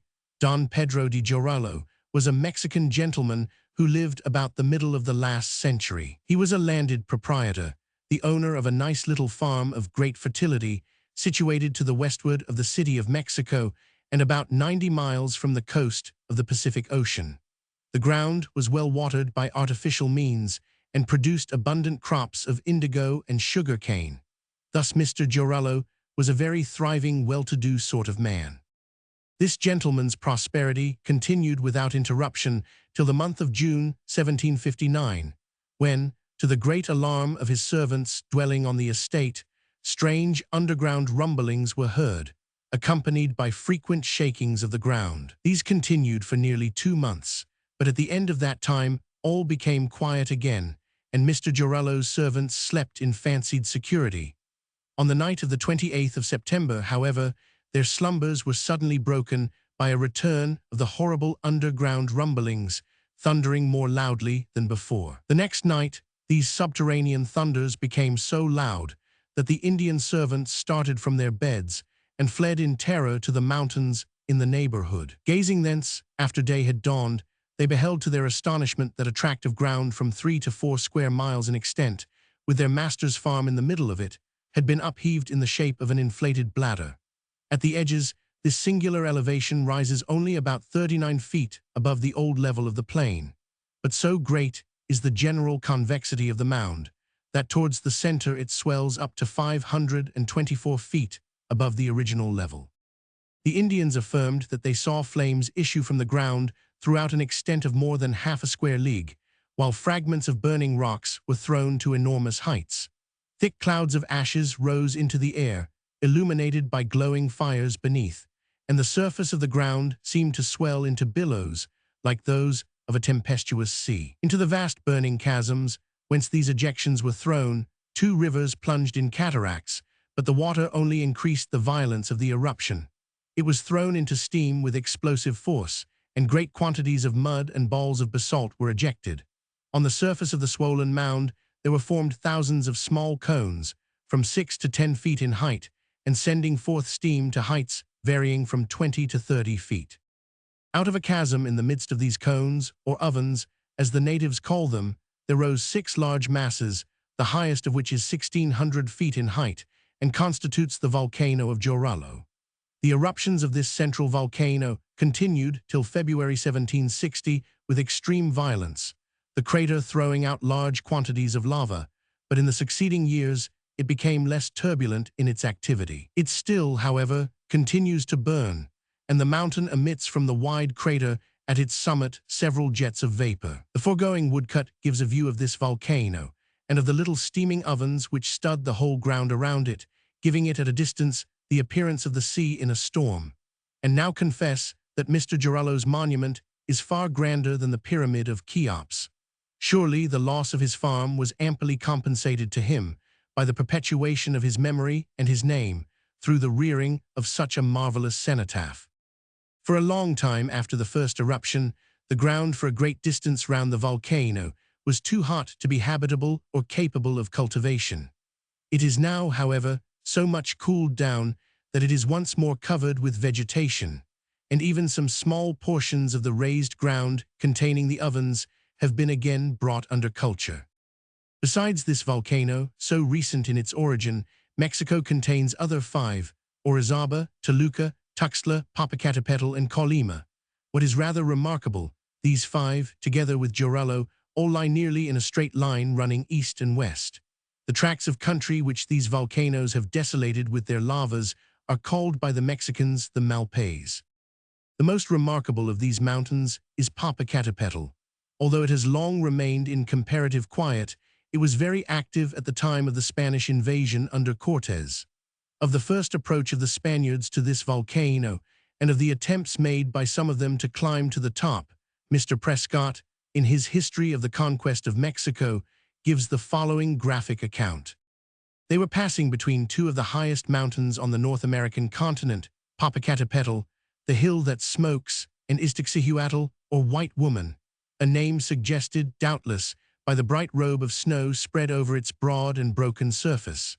A puerile superstition of the Indians regarded these celebrated mountains as gods, and Iztaccíhuatl as the wife of her more formidable neighbor. A tradition of a higher character described the northern volcano as the abode of the departed spirits of wicked rulers, whose fiery agonies in their prison house caused the fearful bellowings and convulsions in times of eruption. It was the classic fable of antiquity. These superstitious legends had invested the mountain with a mysterious horror that made the natives shrink from attempting its ascent, which indeed was, from natural causes, a work of incredible difficulty. The great volcan, as Popocatépetl was called, rose to the enormous height of 17,852 feet above the level of the sea, more than 2,000 feet above the monarch of mountains, the highest elevation in Europe. During the present century, it has rarely given evidence of its volcanic origin, and the hill that smokes has almost forfeited its claim to the appellation. But at the time of the conquest, it was frequently in a state of activity and raged with uncommon fury while the Spaniards were at Tlaxcala, an evil omen, it was thought, for the natives of Anahuac. Its head, gathered into a regular cone by the deposit of successive eruptions, wore the usual form of volcanic mountains, when not disturbed by the falling in of the crater. Soaring towards the skies, with its silver sheet of everlasting snow, it was seen far and wide over the broad plains of Mexico and Puebla, the first object which the morning sun greeted in his rising, the last where his evening rays were seen to linger, shedding a glorious effulgence over its head, that contrasted strikingly with the ruinous waste of sand and lava immediately below, and the deep fringe of funereal pines that shrouded its base. The mysterious terrors which hung over the spot, and the wild love of adventure made some of the Spanish cavaliers desirous to attempt the ascent, which the natives declared no man could accomplish and live. Cortes encouraged them in the enterprise, willing to show the Indians that no achievement was above the dauntless daring of his followers. One of his captains, accordingly, Diego Ordaz, with 9 Spaniards and several Tlascalans, encouraged by their example, undertook the ascent. It was attended with more difficulty than had been anticipated. The lower region was clothed with a dense forest, so thickly matted that in some places it was scarcely possible to penetrate it. It grew thinner, however, as they advanced, dwindling by degrees into a straggling, stunted vegetation, till at the height of somewhat more than 13,000 feet, it faded away altogether. The Indians, who had held on thus far, intimidated by the strange subterraneous sounds of the volcano, even then in a state of combustion, now left them. The track opened on a black surface of glazed volcanic sand and of lava, the broken fragments of which, arrested in its boiling progress in 1,000 fantastic forms, opposed continual impediments to their advance. Amidst these, one huge rock, the Pico del Fraile, a conspicuous object from below, rose to the perpendicular height of 150 feet, compelling them to take a wide circuit. They soon came to the limits of perpetual snow, where new difficulties presented themselves, as the treacherous ice gave an imperfect footing, and a false step might precipitate them into the frozen chasms that yawned around. To increase their distress, respiration in these aerial regions became so difficult that every effort was attended with sharp pains in the head and limbs. Still they pressed on, till drawing nearer the crater, such volumes of smoke, sparks, and cinders were belched forth from its burning entrails, and driven down the sides of the mountain as nearly suffocated and blinded them. It was too much even for their hardy frames to endure, and however reluctantly, they were compelled to abandon the attempt on the eve of its completion. They brought back some huge icicles, a curious sight in those tropical regions, as a trophy of their achievement, which, however imperfect, was sufficient to strike the minds of the natives with wonder, by showing that with the Spaniards the most appalling and mysterious perils were only as pastimes. The undertaking was eminently characteristic of the bold spirit of the cavalier of that day, who, not content with the dangers that lay in his path, seemed to court them from the mere quixotic love of adventure. A report of the affair was transmitted to the Emperor Charles V, and the family of Ordaz was allowed to commemorate the exploit by assuming a burning mountain on their escutcheon. The general was not satisfied with the result. 2 years after, he sent up another party under Francisco Montano, a cavalier of determined resolution. The object was to obtain sulfur to assist in making gunpowder for the army. The mountain was quiet at the time, and the expedition was attended with better success. The Spaniards, 5 in number, climbed to the very edge of the crater, which presented an irregular ellipse at its mouth, more than a league in circumference. Its depth might be from 800 to 1,000 feet. A lurid flame burned gloomily at the bottom, sending up a sulphurous steam, which, cooling as it rose, was precipitated on the sides of the cavity. The party cast lots, and it fell on Montano himself to descend in a basket into this hideous abyss, into which he was lowered by his companions to the depth of 400 feet. This was repeated several times, till the adventurous cavalier had collected a sufficient quantity of sulfur for the wants of the army.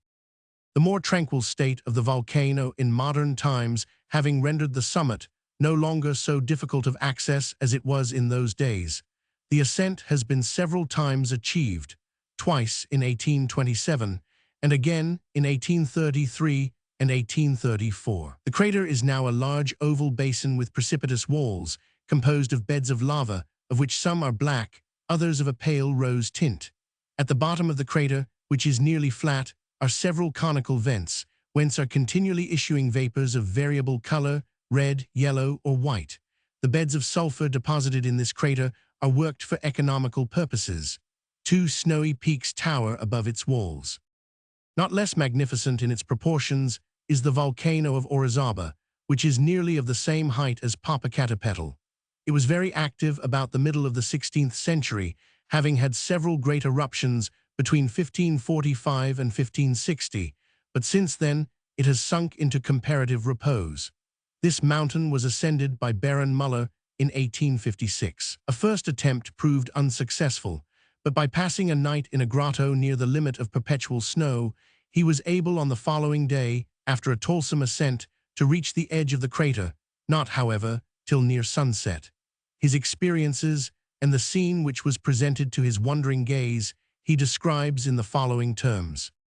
"I have achieved my purpose, and joy banishes all my griefs, but only for a moment. Suddenly I fell to the ground, and a stream of blood gushed from my mouth. Recovering, I found myself still close to the crater, and I then summoned all my strength to gaze and observe as much as possible.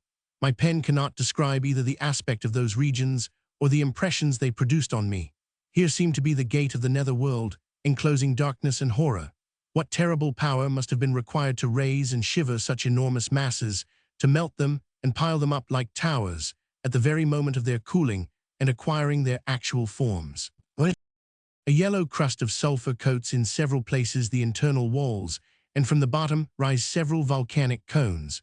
The soil of the crater, so far as I could see, was covered with snow, consequently not at all warm. The Indians, however, affirmed that, at several points, a hot air issues from crevices in the rocks.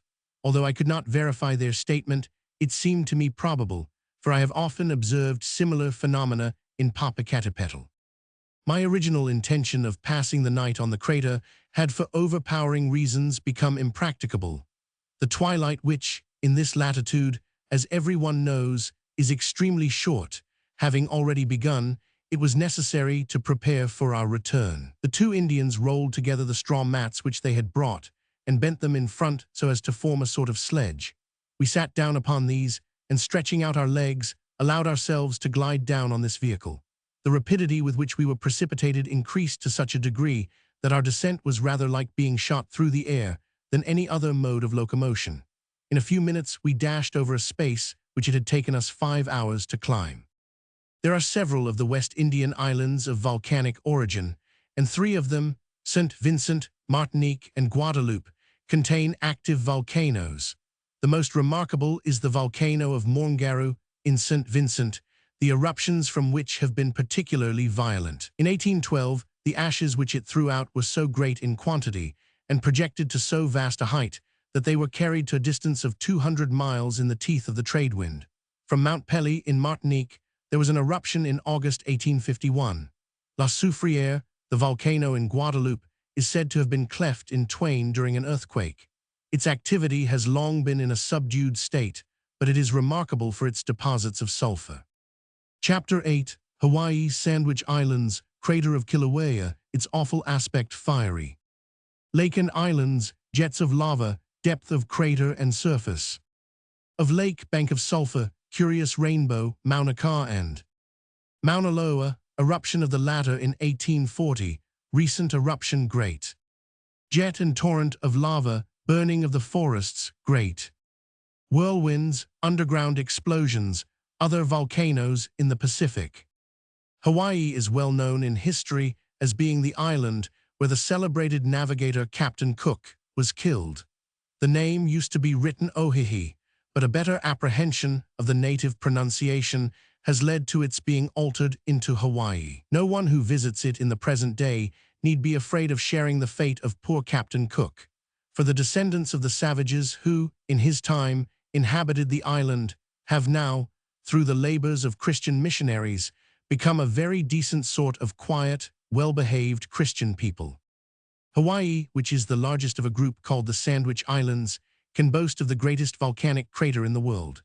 It is called sometimes Kuria, sometimes Kilauea, for the natives seem not very particular about the pronunciation of their L and their R, but where one uses L another as pertinaciously employs R, while a third set use a sound between the two, as you may have heard some people do at home. Situated on the lower slopes of a lofty mountain called Mauna Roa, or Loa, for there is the same dubiety about the L and the R here as in the former case, the crater of Kilauea is a vast plain between 15 and 16 miles in circumference, and sunk below the level of its borders to a depth varying from 200 to 400 feet, the walls of rock enclosing it being for the most part precipitous. The surface of the ground is very uneven, being strewn with huge stones and masses of volcanic rock, and it sounds hollow under the tramp of the foot. Towards the center of the plain is a much deeper depression. Those who have ventured to approach it and look down describe it as an awful gulf, about 800 feet in depth, and presenting a most gloomy and dismal aspect. The bottom is covered with molten lava, forming a great lake of fire, which is continually boiling violently and whose fiery billows exhibit a wild, terrific appearance. The shape of the lake resembles the crescent moon. Its length is estimated at about 2 miles and its greatest breadth at about 1 mile. It has numerous conical islands scattered round the edge, or in the lake itself, each of them being a little subordinate crater. Some of them are continually sending out columns of gray vapor, while from a few others shoots up what resembles flame.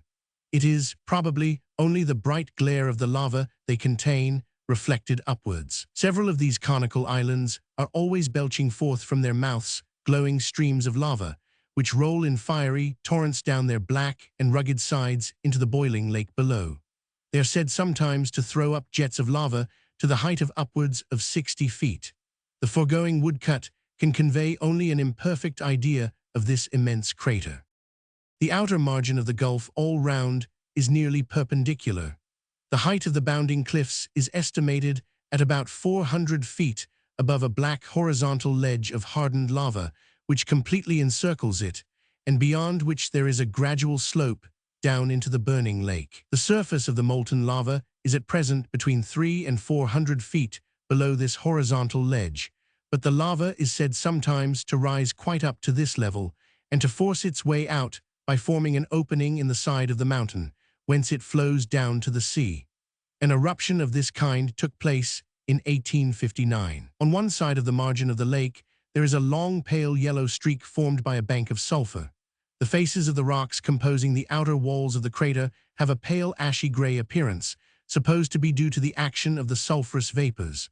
The surface of the plain itself is much rent by fissures. It is said that the glare from the molten lava in the lake is so great as to form rainbows on the passing rain clouds. The entire island of Hawaii is of volcanic origin, and besides this great crater, it contains 2 other lofty mountains, whose summits are covered with snow, and whose height is estimated at 15 or 16,000 feet above the level of the sea. The one is named Mauna Kea or Key, the other is Mauna Loa, the same on whose lower flanks the crater of Kilauea is situated. Mauna Kea has long been in a state of repose, so also was Mauna Loa up to 1840, when it burst forth with great fury, and it has continued more or less in a state of activity ever since. There has been a grand eruption very lately, said by the natives to have been the greatest of any on record. A new crater opened near the top, at a height of about 10,000 feet, and for 3 days a flood of lava poured down the northeastern slope. After a pause of about 36 hours, there was opened on the eastern slope, about halfway down the mountain, another crater, whence there rose an immense jet of liquid lava, which attained a height of about 1,000 feet and had a diameter of about 100 feet. This jet was sustained for 20 days and nights, but during that time its height varied from the extreme limit of 1,000 down to about 100 feet. The play of this fiery fountain was accompanied by explosions so loud as to be heard at the distance of 40 miles.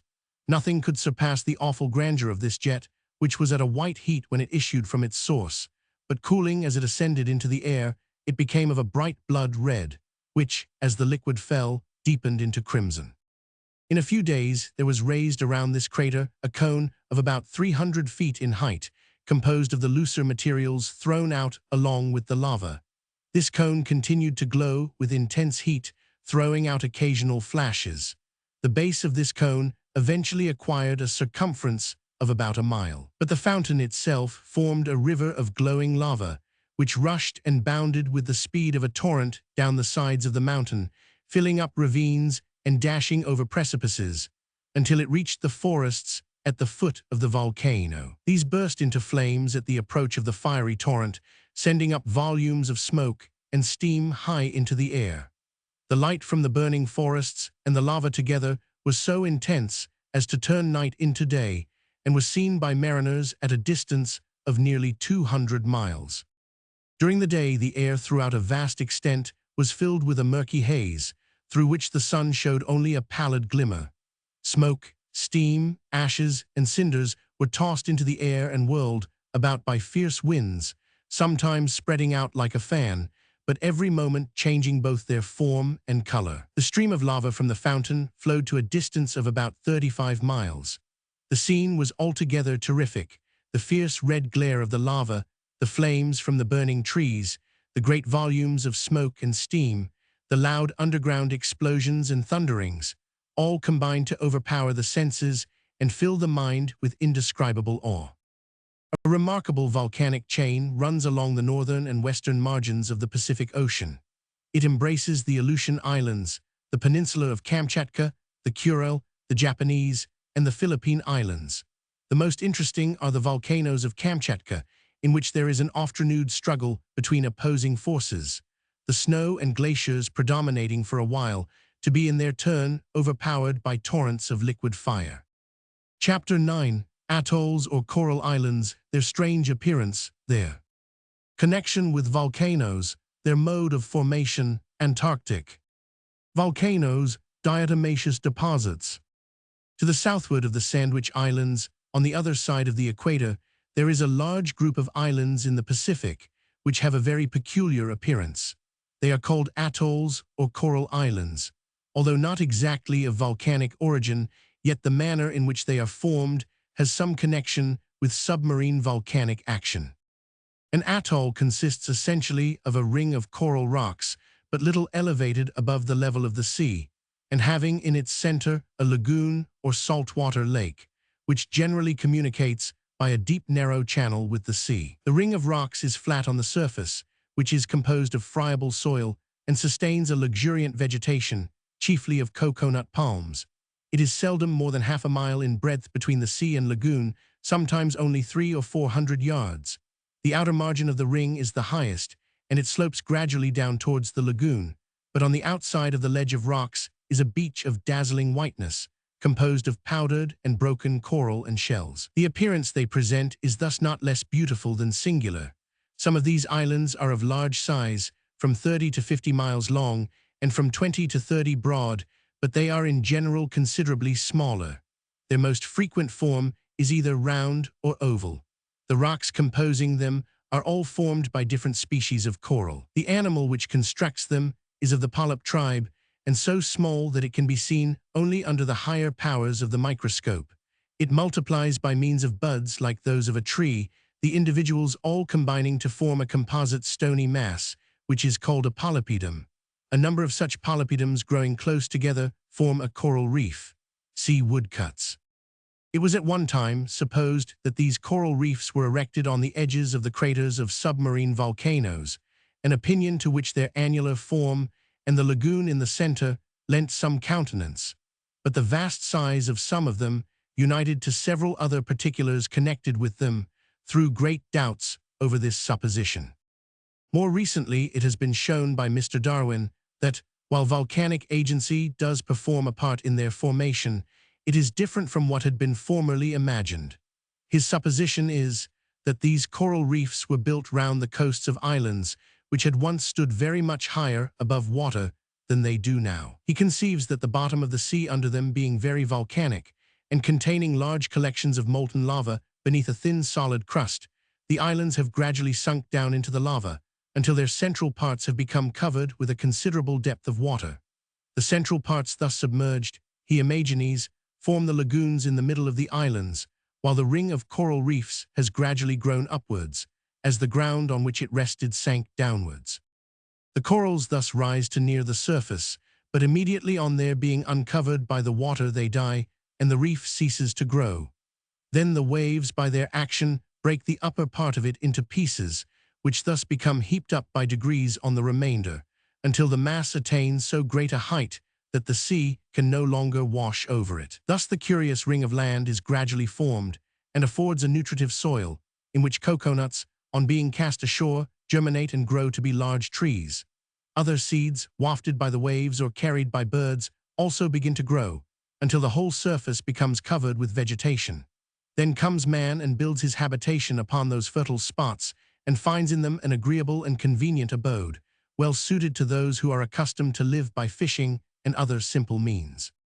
You will thus perceive that the connection between the atoll and the volcano consists in this, that while the coral builds up the reef, the volcano beneath engulfs the island and causes it to sink down. In some instances, however, the volcano, after a while, reverses its action and raises up the island with the reef upon it. In such cases, the coral reefs are seen standing out of the water, forming perpendicular cliffs several hundred feet in height. Then also the interior of the island becomes once more dry land, and that, too, of great fertility.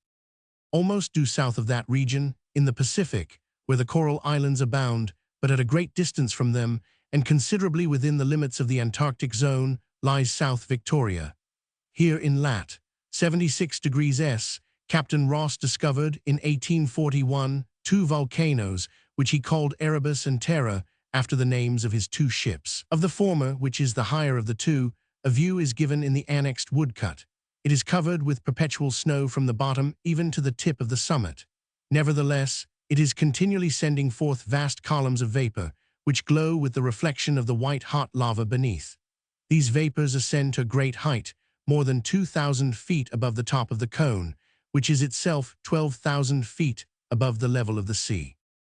There is found in these frozen regions a remarkable botanical curiosity, having a certain connection with volcanoes.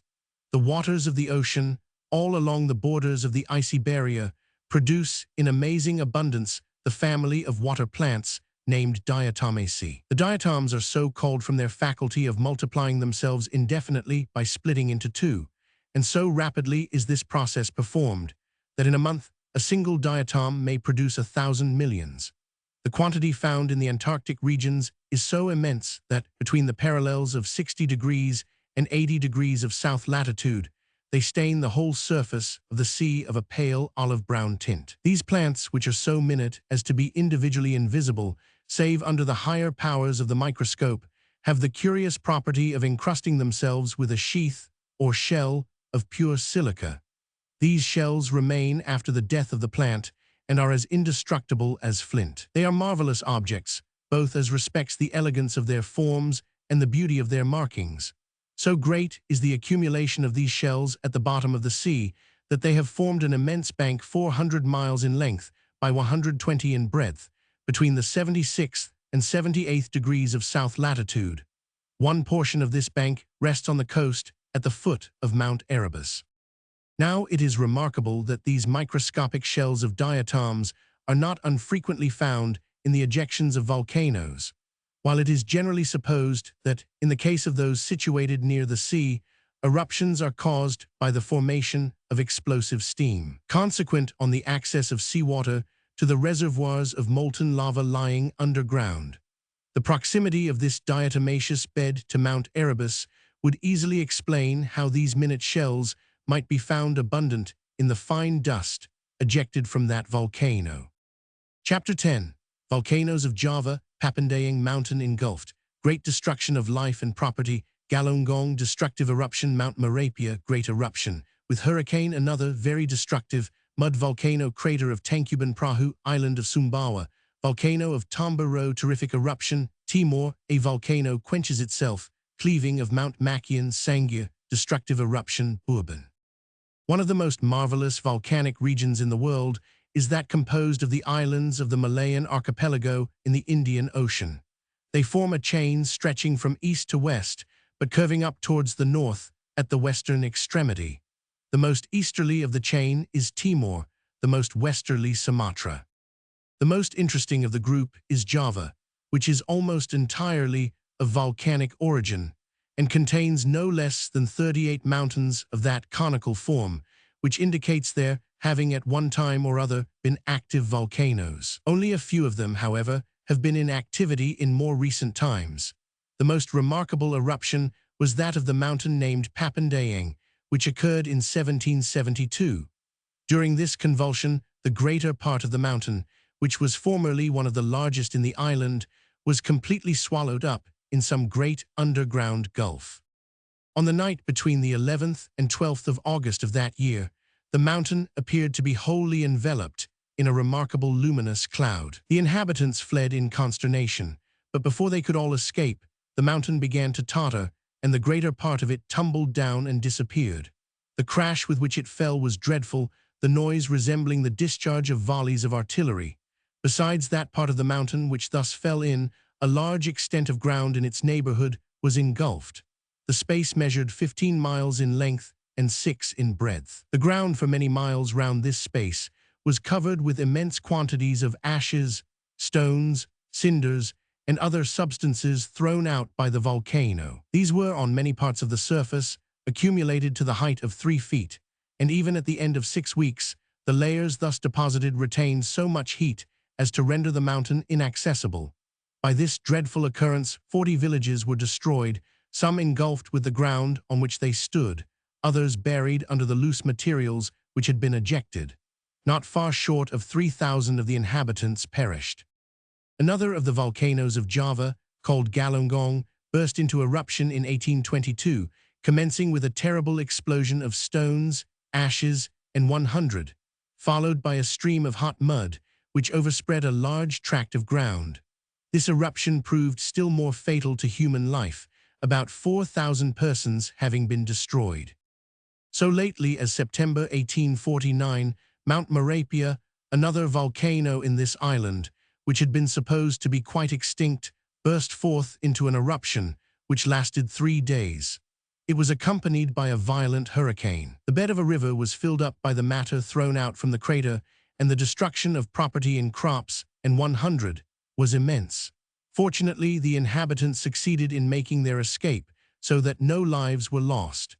A second eruption of this mountain, however, in January 1864, was more disastrous, 350 people having perished. Java likewise contains a remarkable mud volcano. When viewed from a distance, there are seen to rise from it large volumes of vapor, like the spray from the billows dashing against a rocky shore, and there is heard a loud noise like distant thunder. On a nearer approach, the source of these phenomena is seen to be a hemispherical mound of black earth mixed with water, about 16 feet in diameter, and which at intervals of a few seconds is pushed upwards by a force acting from beneath to a height of between 20 and 30 feet. It then suddenly explodes with a loud noise, scattering in every direction a quantity of black mud, which has a strong pungent smell resembling that of coal tar, and is considerably warmer than the air. With the mud thus thrown out, there has been formed around the mound a large, perfectly level and nearly circular plain, about half a mile in circumference. The water mixed with the mud is salt, and the salt is separated from it by evaporation for economical purposes. During the rainy season, the action of this mud volcano becomes more violent, the explosions are louder, and the mud is thrown to a greater height. The crater of Tangkuban Perahu, another of the volcanoes of Java, presents a remarkable appearance. On approaching its edge, nothing is seen but an abyss, from which dense clouds of vapor continually arise, with hideous sounds, like the steam rushing from the open valves of hundreds of steam engines. This great abyss consists really of 2 craters, separated the one from the other by a narrow ridge of rock, to which it is possible to descend and view them both. Each of them is elliptical in form and surrounded by a crater wall. That of the western, which the natives call the Poison Crater, is a rapid slope nearly 1,000 feet in depth, and is densely covered with brushwood almost to the bottom. The flat floor of this deep basin is continually sending out vapors, and in its center is a pool of boiling water of a sulfur yellow color. The floor itself is nothing but a crust of sulfur full of rents and holes, whence vapors constantly arise. This crust covers a surface of boiling hot bitter water, and by breaking it beautiful crystals of sulfur may be obtained. The eastern is called by the natives the King's Crater. Its walls are only between 500 and 600 feet in depth, and are perfectly bare from top to bottom. The surfaces of the rocks composing them are grayish-white, an effect produced upon them by the action of the vapors to which they are continually exposed. The bottom of this crater consists of mud mixed with sulfur, but round the edges are some stones and hard masses. These are the remnants of an eruption which took place from this crater in 1846, when there was thrown up a great mass of sulphurous boiling mud, accompanied by quantities of sand and stones. This mountain, therefore, seems to be also more of the nature of a mud volcano than of one which throws out burning lava. Nearly in a right line to the eastward of Java lies the island of Sumbawa, in which stands the volcano of Tambaro, the most violent in its eruptions of any in the world. One of the most remarkable occurred in the year 1815, beginning on the 5th of April and continuing till the middle of July.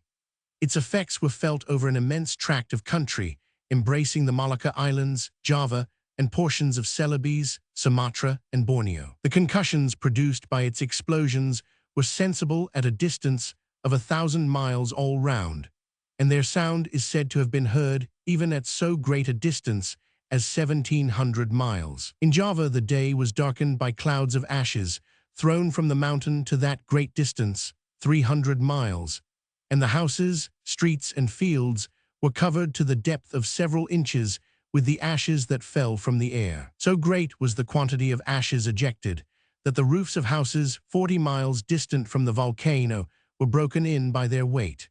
The effects of the eruption extended even to the western coasts of Sumatra, where masses of pumice were seen floating on the surface of the sea, several feet in thickness and many miles in extent. From the crater itself, there were seen to ascend 3 fiery columns, which, after soaring to a great height, appeared to unite in a confused manner at their tops. Ere long, the whole of the side of the mountain next the village of Sangha seemed like one vast body of liquid fire. The glare was terrific until towards evening, when it became partly obscured by the vast quantities of dust, ashes, stones, and cinders thrown up from the crater. Between 9 and 10 o'clock at night, the ashes and stones began to fall upon the village of Sangha and all round the neighborhood of the mountain. Then arose a dreadful whirlwind, which blew down nearly every house in the village, tossing the roofs and lighter parts high into the air. In the neighboring seaport, the effects were even more violent, the largest trees having been torn up by the roots and whirled aloft. Before such a furious tempest, no living thing could stand. Men, horses, and cattle were whirled into the air like so much chaff, and then dashed violently down on the ground. The sea rose nearly 12 feet above the highest tide mark, sweeping away houses, trees, everything within its reach. This whirlwind lasted about an hour, and then commenced the awful internal thunderings of the mountain. These continued with scarcely any intermission until the 11th of July, when they became more moderate, the intervals between them gradually increasing till the 15th of July, when they ceased. Almost all the villages for a long distance round the mountain were destroyed, and it is computed that nearly 12,000 persons perished. By far the greatest part of this destruction was wrought by the violence of the whirlwind which accompanied the eruption. Considerably to the eastward of Sumbawa lies the island of Timor, in which there was for a long time a volcanic peak, whose perpetual fires served as a lighthouse to mariners navigating those seas. But in the year 1637 there took place a great eruption of the mountain, which ended in its being gobbled up whole and entire, leaving nothing behind it but a lake, in which its fires were quenched, and which now occupies its place. To the north of Timor lie the Malacca Islands, several of which are volcanic. In one of them, named Makian, there occurred in the year 1646 an extraordinary event. A mountain was rent from top to bottom, sending out great columns of fire and dense vapors. The two parts now remain two distinct mountains. In the island of Sangir, another of the Moluccas, there was a violent eruption in March 1856. A large portion of the mountain fell down, and tremendous floods of water issued forth. The destruction that ensued was dreadful, upwards of 2,000 persons having perished. In another part of the Indian Ocean, near Madagascar, lies the little isle of Bourbon, containing the volcano Salazes, which occasionally throws out the curious thready substance already mentioned, so strongly resembling spun glass. Chapter 11. Mud and Air Volcanoes, Lus, Makaluba, Taman Korobetov, New. Island in the Sea of Azov, Jakmali, Fires of Baku, Mud Volcano in. Flank of Etna, Air Volcanoes of Turbaco, Cartagena, and Galarazamba. The curious mud volcano in the island of Java, described in the preceding chapter, although presenting some peculiar features, is not the only one of the kind in the world. Mud, as you have learned, is often thrown out in great quantities, along with boiling water, even by true volcanoes, which at other times eject ashes and lava. But there are some volcanoes that never throw out anything else than mud and water, gas and steam. Such are called mud volcanoes or salses. The most remarkable assemblage of mud volcanoes in the world exists in the district of Lus, lying at the southeast corner of Baluchistan. They extend over a very large area and are exceedingly numerous. The cone of one of them is no less than 400 feet high, and the crater at the top is 90 feet in diameter. The mud in the crater is quite liquid and is constantly disturbed by bubbles of gas and occasionally by jets of the mud itself. More familiarly known is the mud volcano of Macaluba near Girgenti in Sicily. It is situated in a country much impregnated with sulfur and other inflammable matters. The top of the hill is covered with dry clay, in which are numerous basins full of warmish water mixed with mud and bitumen. From these small craters, bubbles of gas arise from time to time, but at long intervals they become much more active and throw up jets of wet mud to the height of nearly 200 feet. This mud smells strongly of sulfur. In the peninsula of Taman, near the entrance to the Sea of Azov, there is a group of mud volcanoes, from one of which there was a considerable eruption on the 27th of February 1793. It was preceded by underground detonations and accompanied by a column of fire and dense vapor, which rose to the height of several hundred feet. The discharge of mud and gas was abundant. The accompaniment of fire and smoke makes this eruption more nearly resemble that of a true volcano. There is in the adjacent parts of the Crimea a mountain named Korobetov, which also presents similar phenomena. On the 6th of August 1853, a column of fire and smoke was seen to rise from the top of this mountain to a great height, and it continued for 5 or 6 minutes. 2 other similar but less violent ejections of fire and smoke followed at short intervals. These appearances were the accompaniments of an eruption of black fetid mud, which overspread the ground at the foot of the mountain to a considerable depth. A still more striking phenomenon occurred in the Sea of Azov on the 10th of May 1814.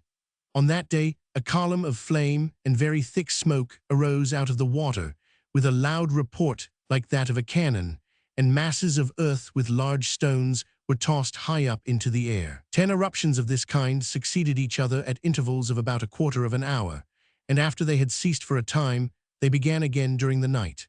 Next morning, it was found that an island had risen out of the sea, between 9 and 10 feet in height, surrounded by a lower level of hardened mud.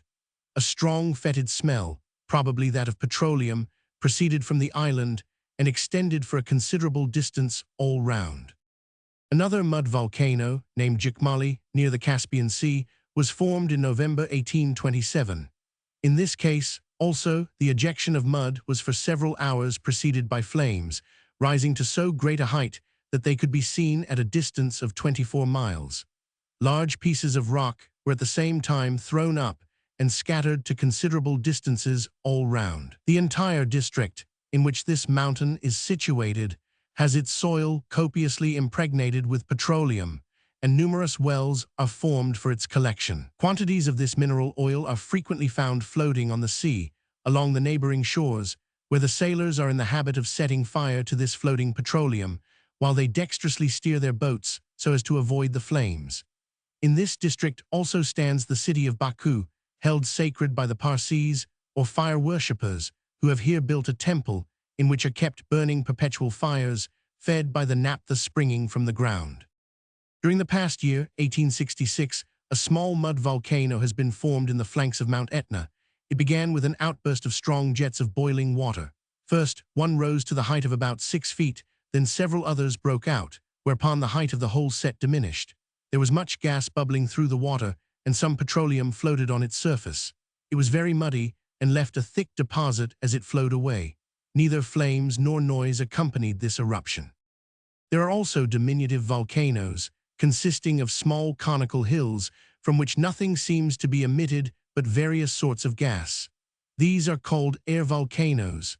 Such are those of Turbaco in South America, discovered by Baron Humboldt, who has left us a picture of them, of which you here have a copy. These volcanic hillocks are truncated cones, 18 or 20 in number, composed of hardened mud, from 18 to 24 feet in height, and from about 140 to about 180 feet in diameter at the base. The small craters at the top are filled with liquid mud, whence bubbles of gas, chiefly nitrogen, are being continually disengaged. There is a similar, but much larger group in the neighboring province of Cartagena. It consists of about 100 cones spread over a district of nearly 400 square leagues. There is also a group of about 50 cones within a range of 4 or 5 miles in the adjacent peninsula of Galarazamba. A submarine volcano, from which there have been several eruptions, is supposed to be connected with these numerous salses. Chapter 12. New Zealand, Boiling Fountains and Lakes. In the eruptions of mud volcanoes, described in the foregoing chapter, a frequent ingredient is boiling water. There are, however, several instances in which there are thrown-up jets of boiling water that are not intermingled with mud, but in which the water is either pure or impregnated with some mineral which it holds in perfect solution. Of this nature are the geysers of Iceland and California, already described. In New Zealand, there is another variety of this phenomenon, the boiling water issuing forth, not in intermittent jets, as in the geysers, but in perpetually flowing springs, forming lakes, in which the water remains nearly at the boiling point. These springs and lakes occur at a place called Roto Mahana. The annexed woodcut will convey an idea of their appearance. There are several basins raised one above another, and all higher than the level of the large lake. The highest is of an oval form and about 250 feet in circumference.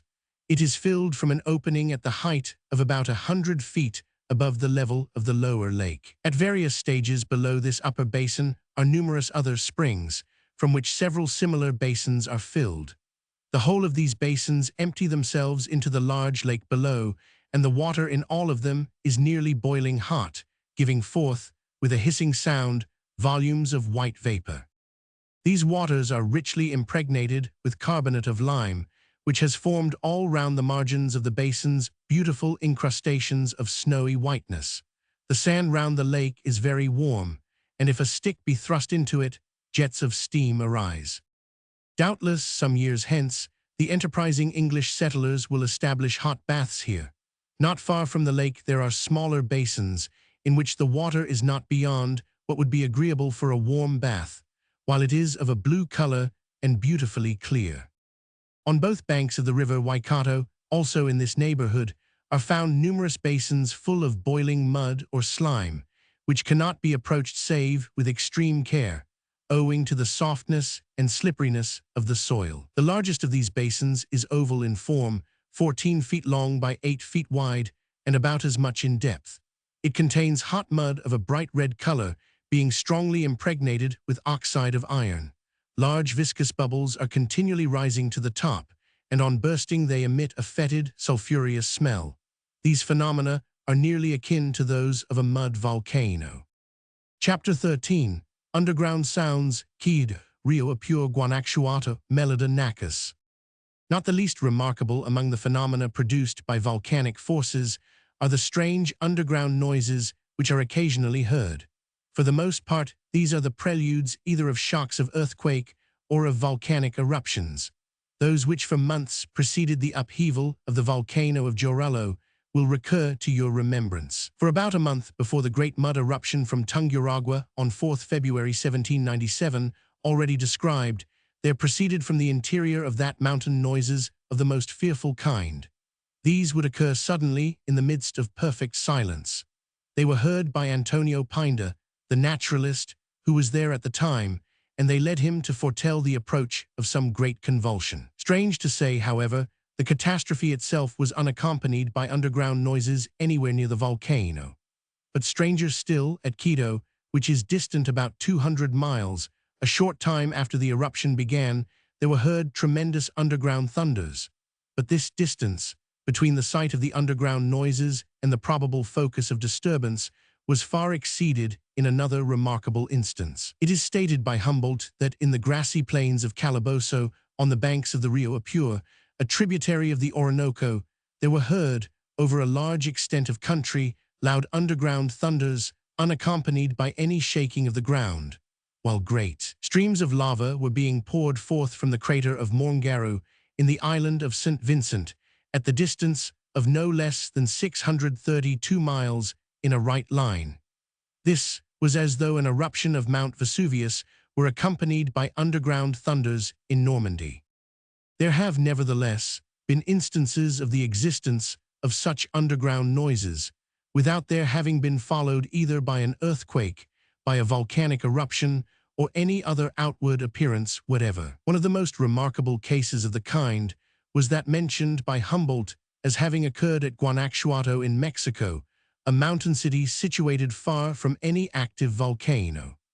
This celebrated traveler states that these noises began on the 9th of January 1784 and lasted above a month. The sounds were at first neither very loud nor very frequent, but from the 15th to the 16th of January they resembled continuous low rolling thunder, alternating with short loud thunderclaps.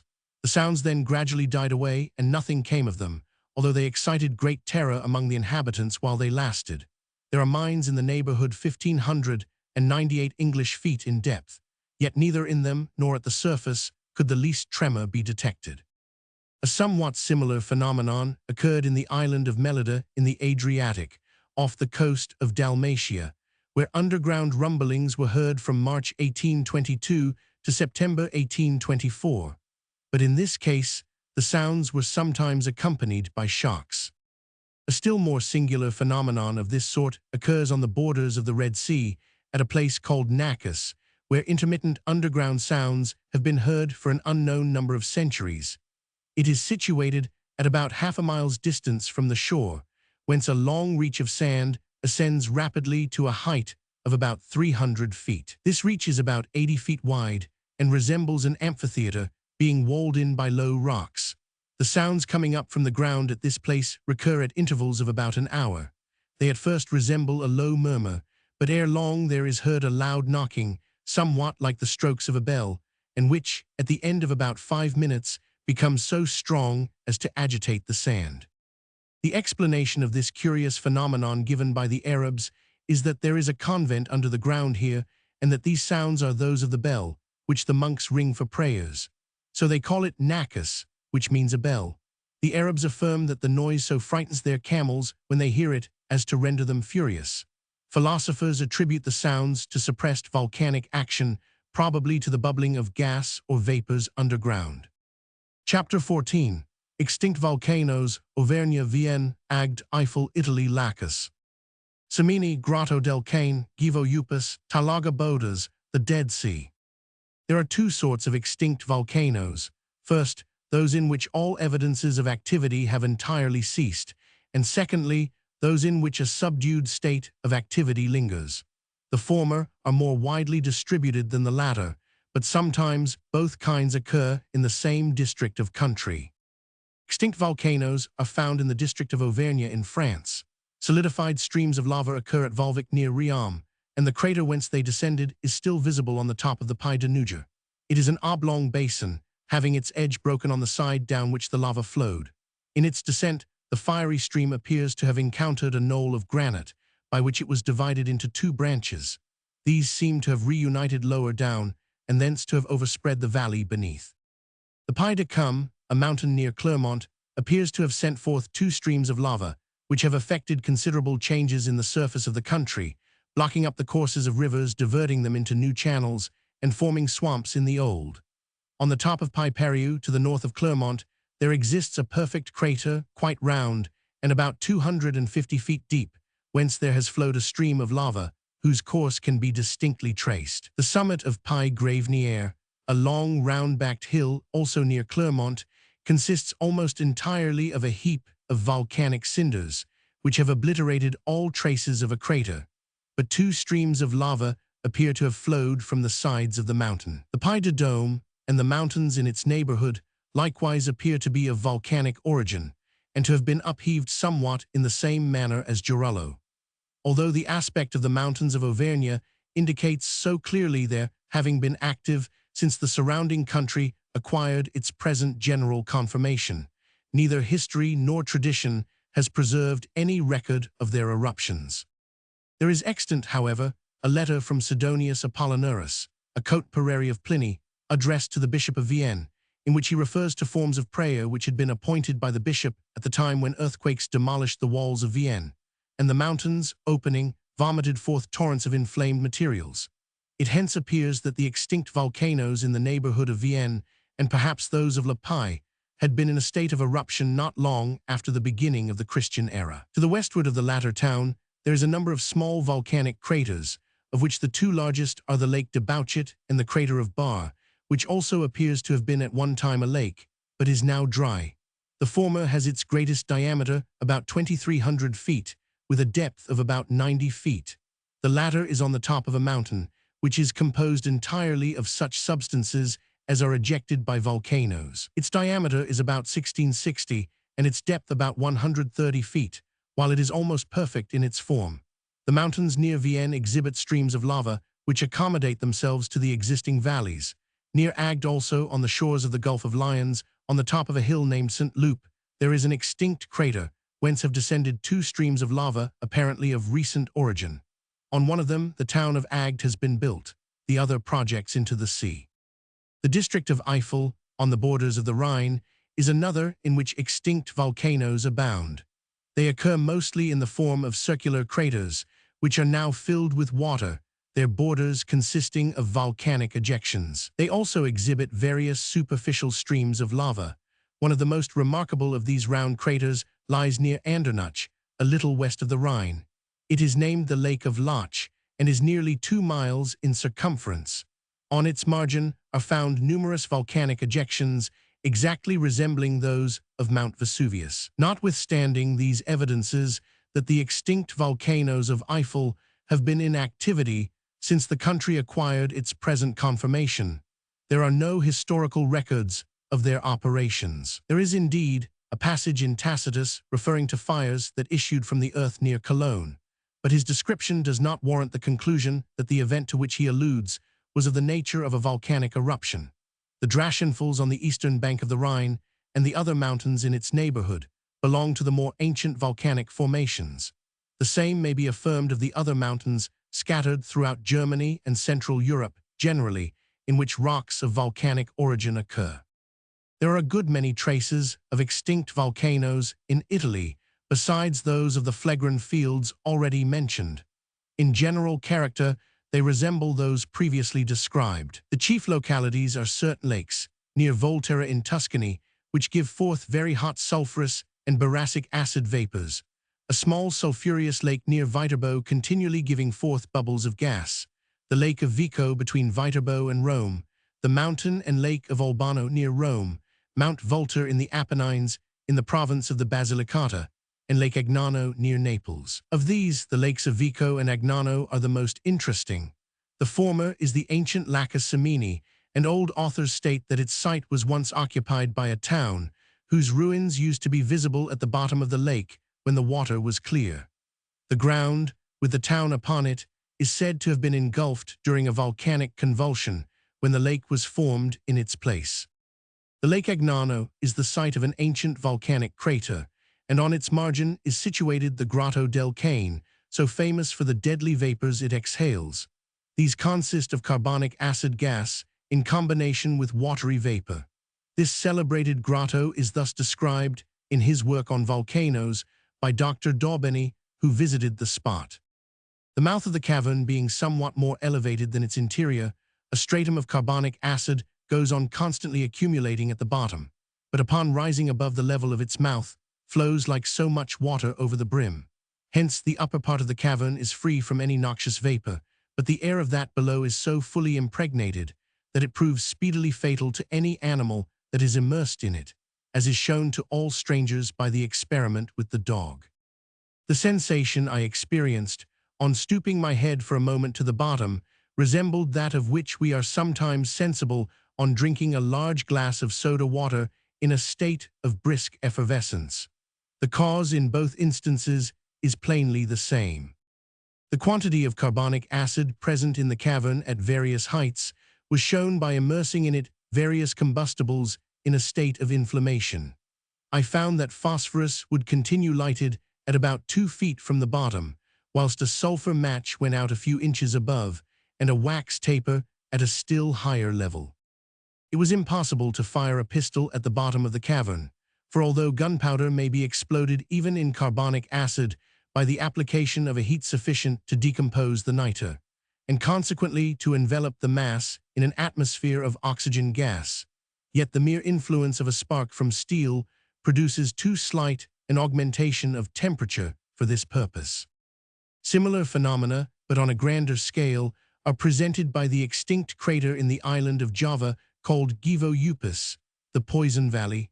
It is a level about half a mile in circumference, surrounded by precipitous rocks. From various parts of its soil, carbonic acid gas is discharged in such quantities as to prove fatal to any animal venturing nigh. The ground is consequently strewn with numerous skeletons. This valley gave rise to the famous figment about the Upas tree, which once obtained such general belief in Europe. There is another extinct crater in Java, whence are exhaled vapors equally deadly, but which exert a most peculiar effect on the dead carcasses subjected to their influence. Instead of their being, as in the Gruvo Upus, reduced to skeletons, the carcasses have all their bones dissolved by the vapors, while the flesh, skin, hair, and nails are by their action preserved from decay. This remarkable crater is situated near the volcano of Talaga Bodas. Of all the extinct volcanoes in the world, however, none is so remarkable as the Dead Sea. That singular collection of salt and bitter water has the level of its surface depressed 12 feet below that of the Mediterranean, thus indicating an enormous subsidence. The Dead Sea occupies the site of what was formerly the plain of Jordan, described as having been well-watered everywhere as the garden of the Lord, like the land of Egypt. One part of it, called the Vale of Siddim, was full of slime pits, the only indications of volcanic action. When the cities of Sodom and Gomorrah, which stood in the plain, were destroyed, the Lord, it is said, rained upon them fire and brimstone from heaven. But while these fell upon the cities from the atmosphere, it appears that they must have primarily been discharged from the earth, for the smoke of the country went up as the smoke of a furnace. The phenomena, therefore, most likely resembled, in the first instance, those of Jorilo. But the catastrophe seems to have ended like the last great eruption of the volcano in Timor, the whole of the plain having been engulfed and replaced by the salt lake, whose depressed level so clearly indicates the nature of its origin.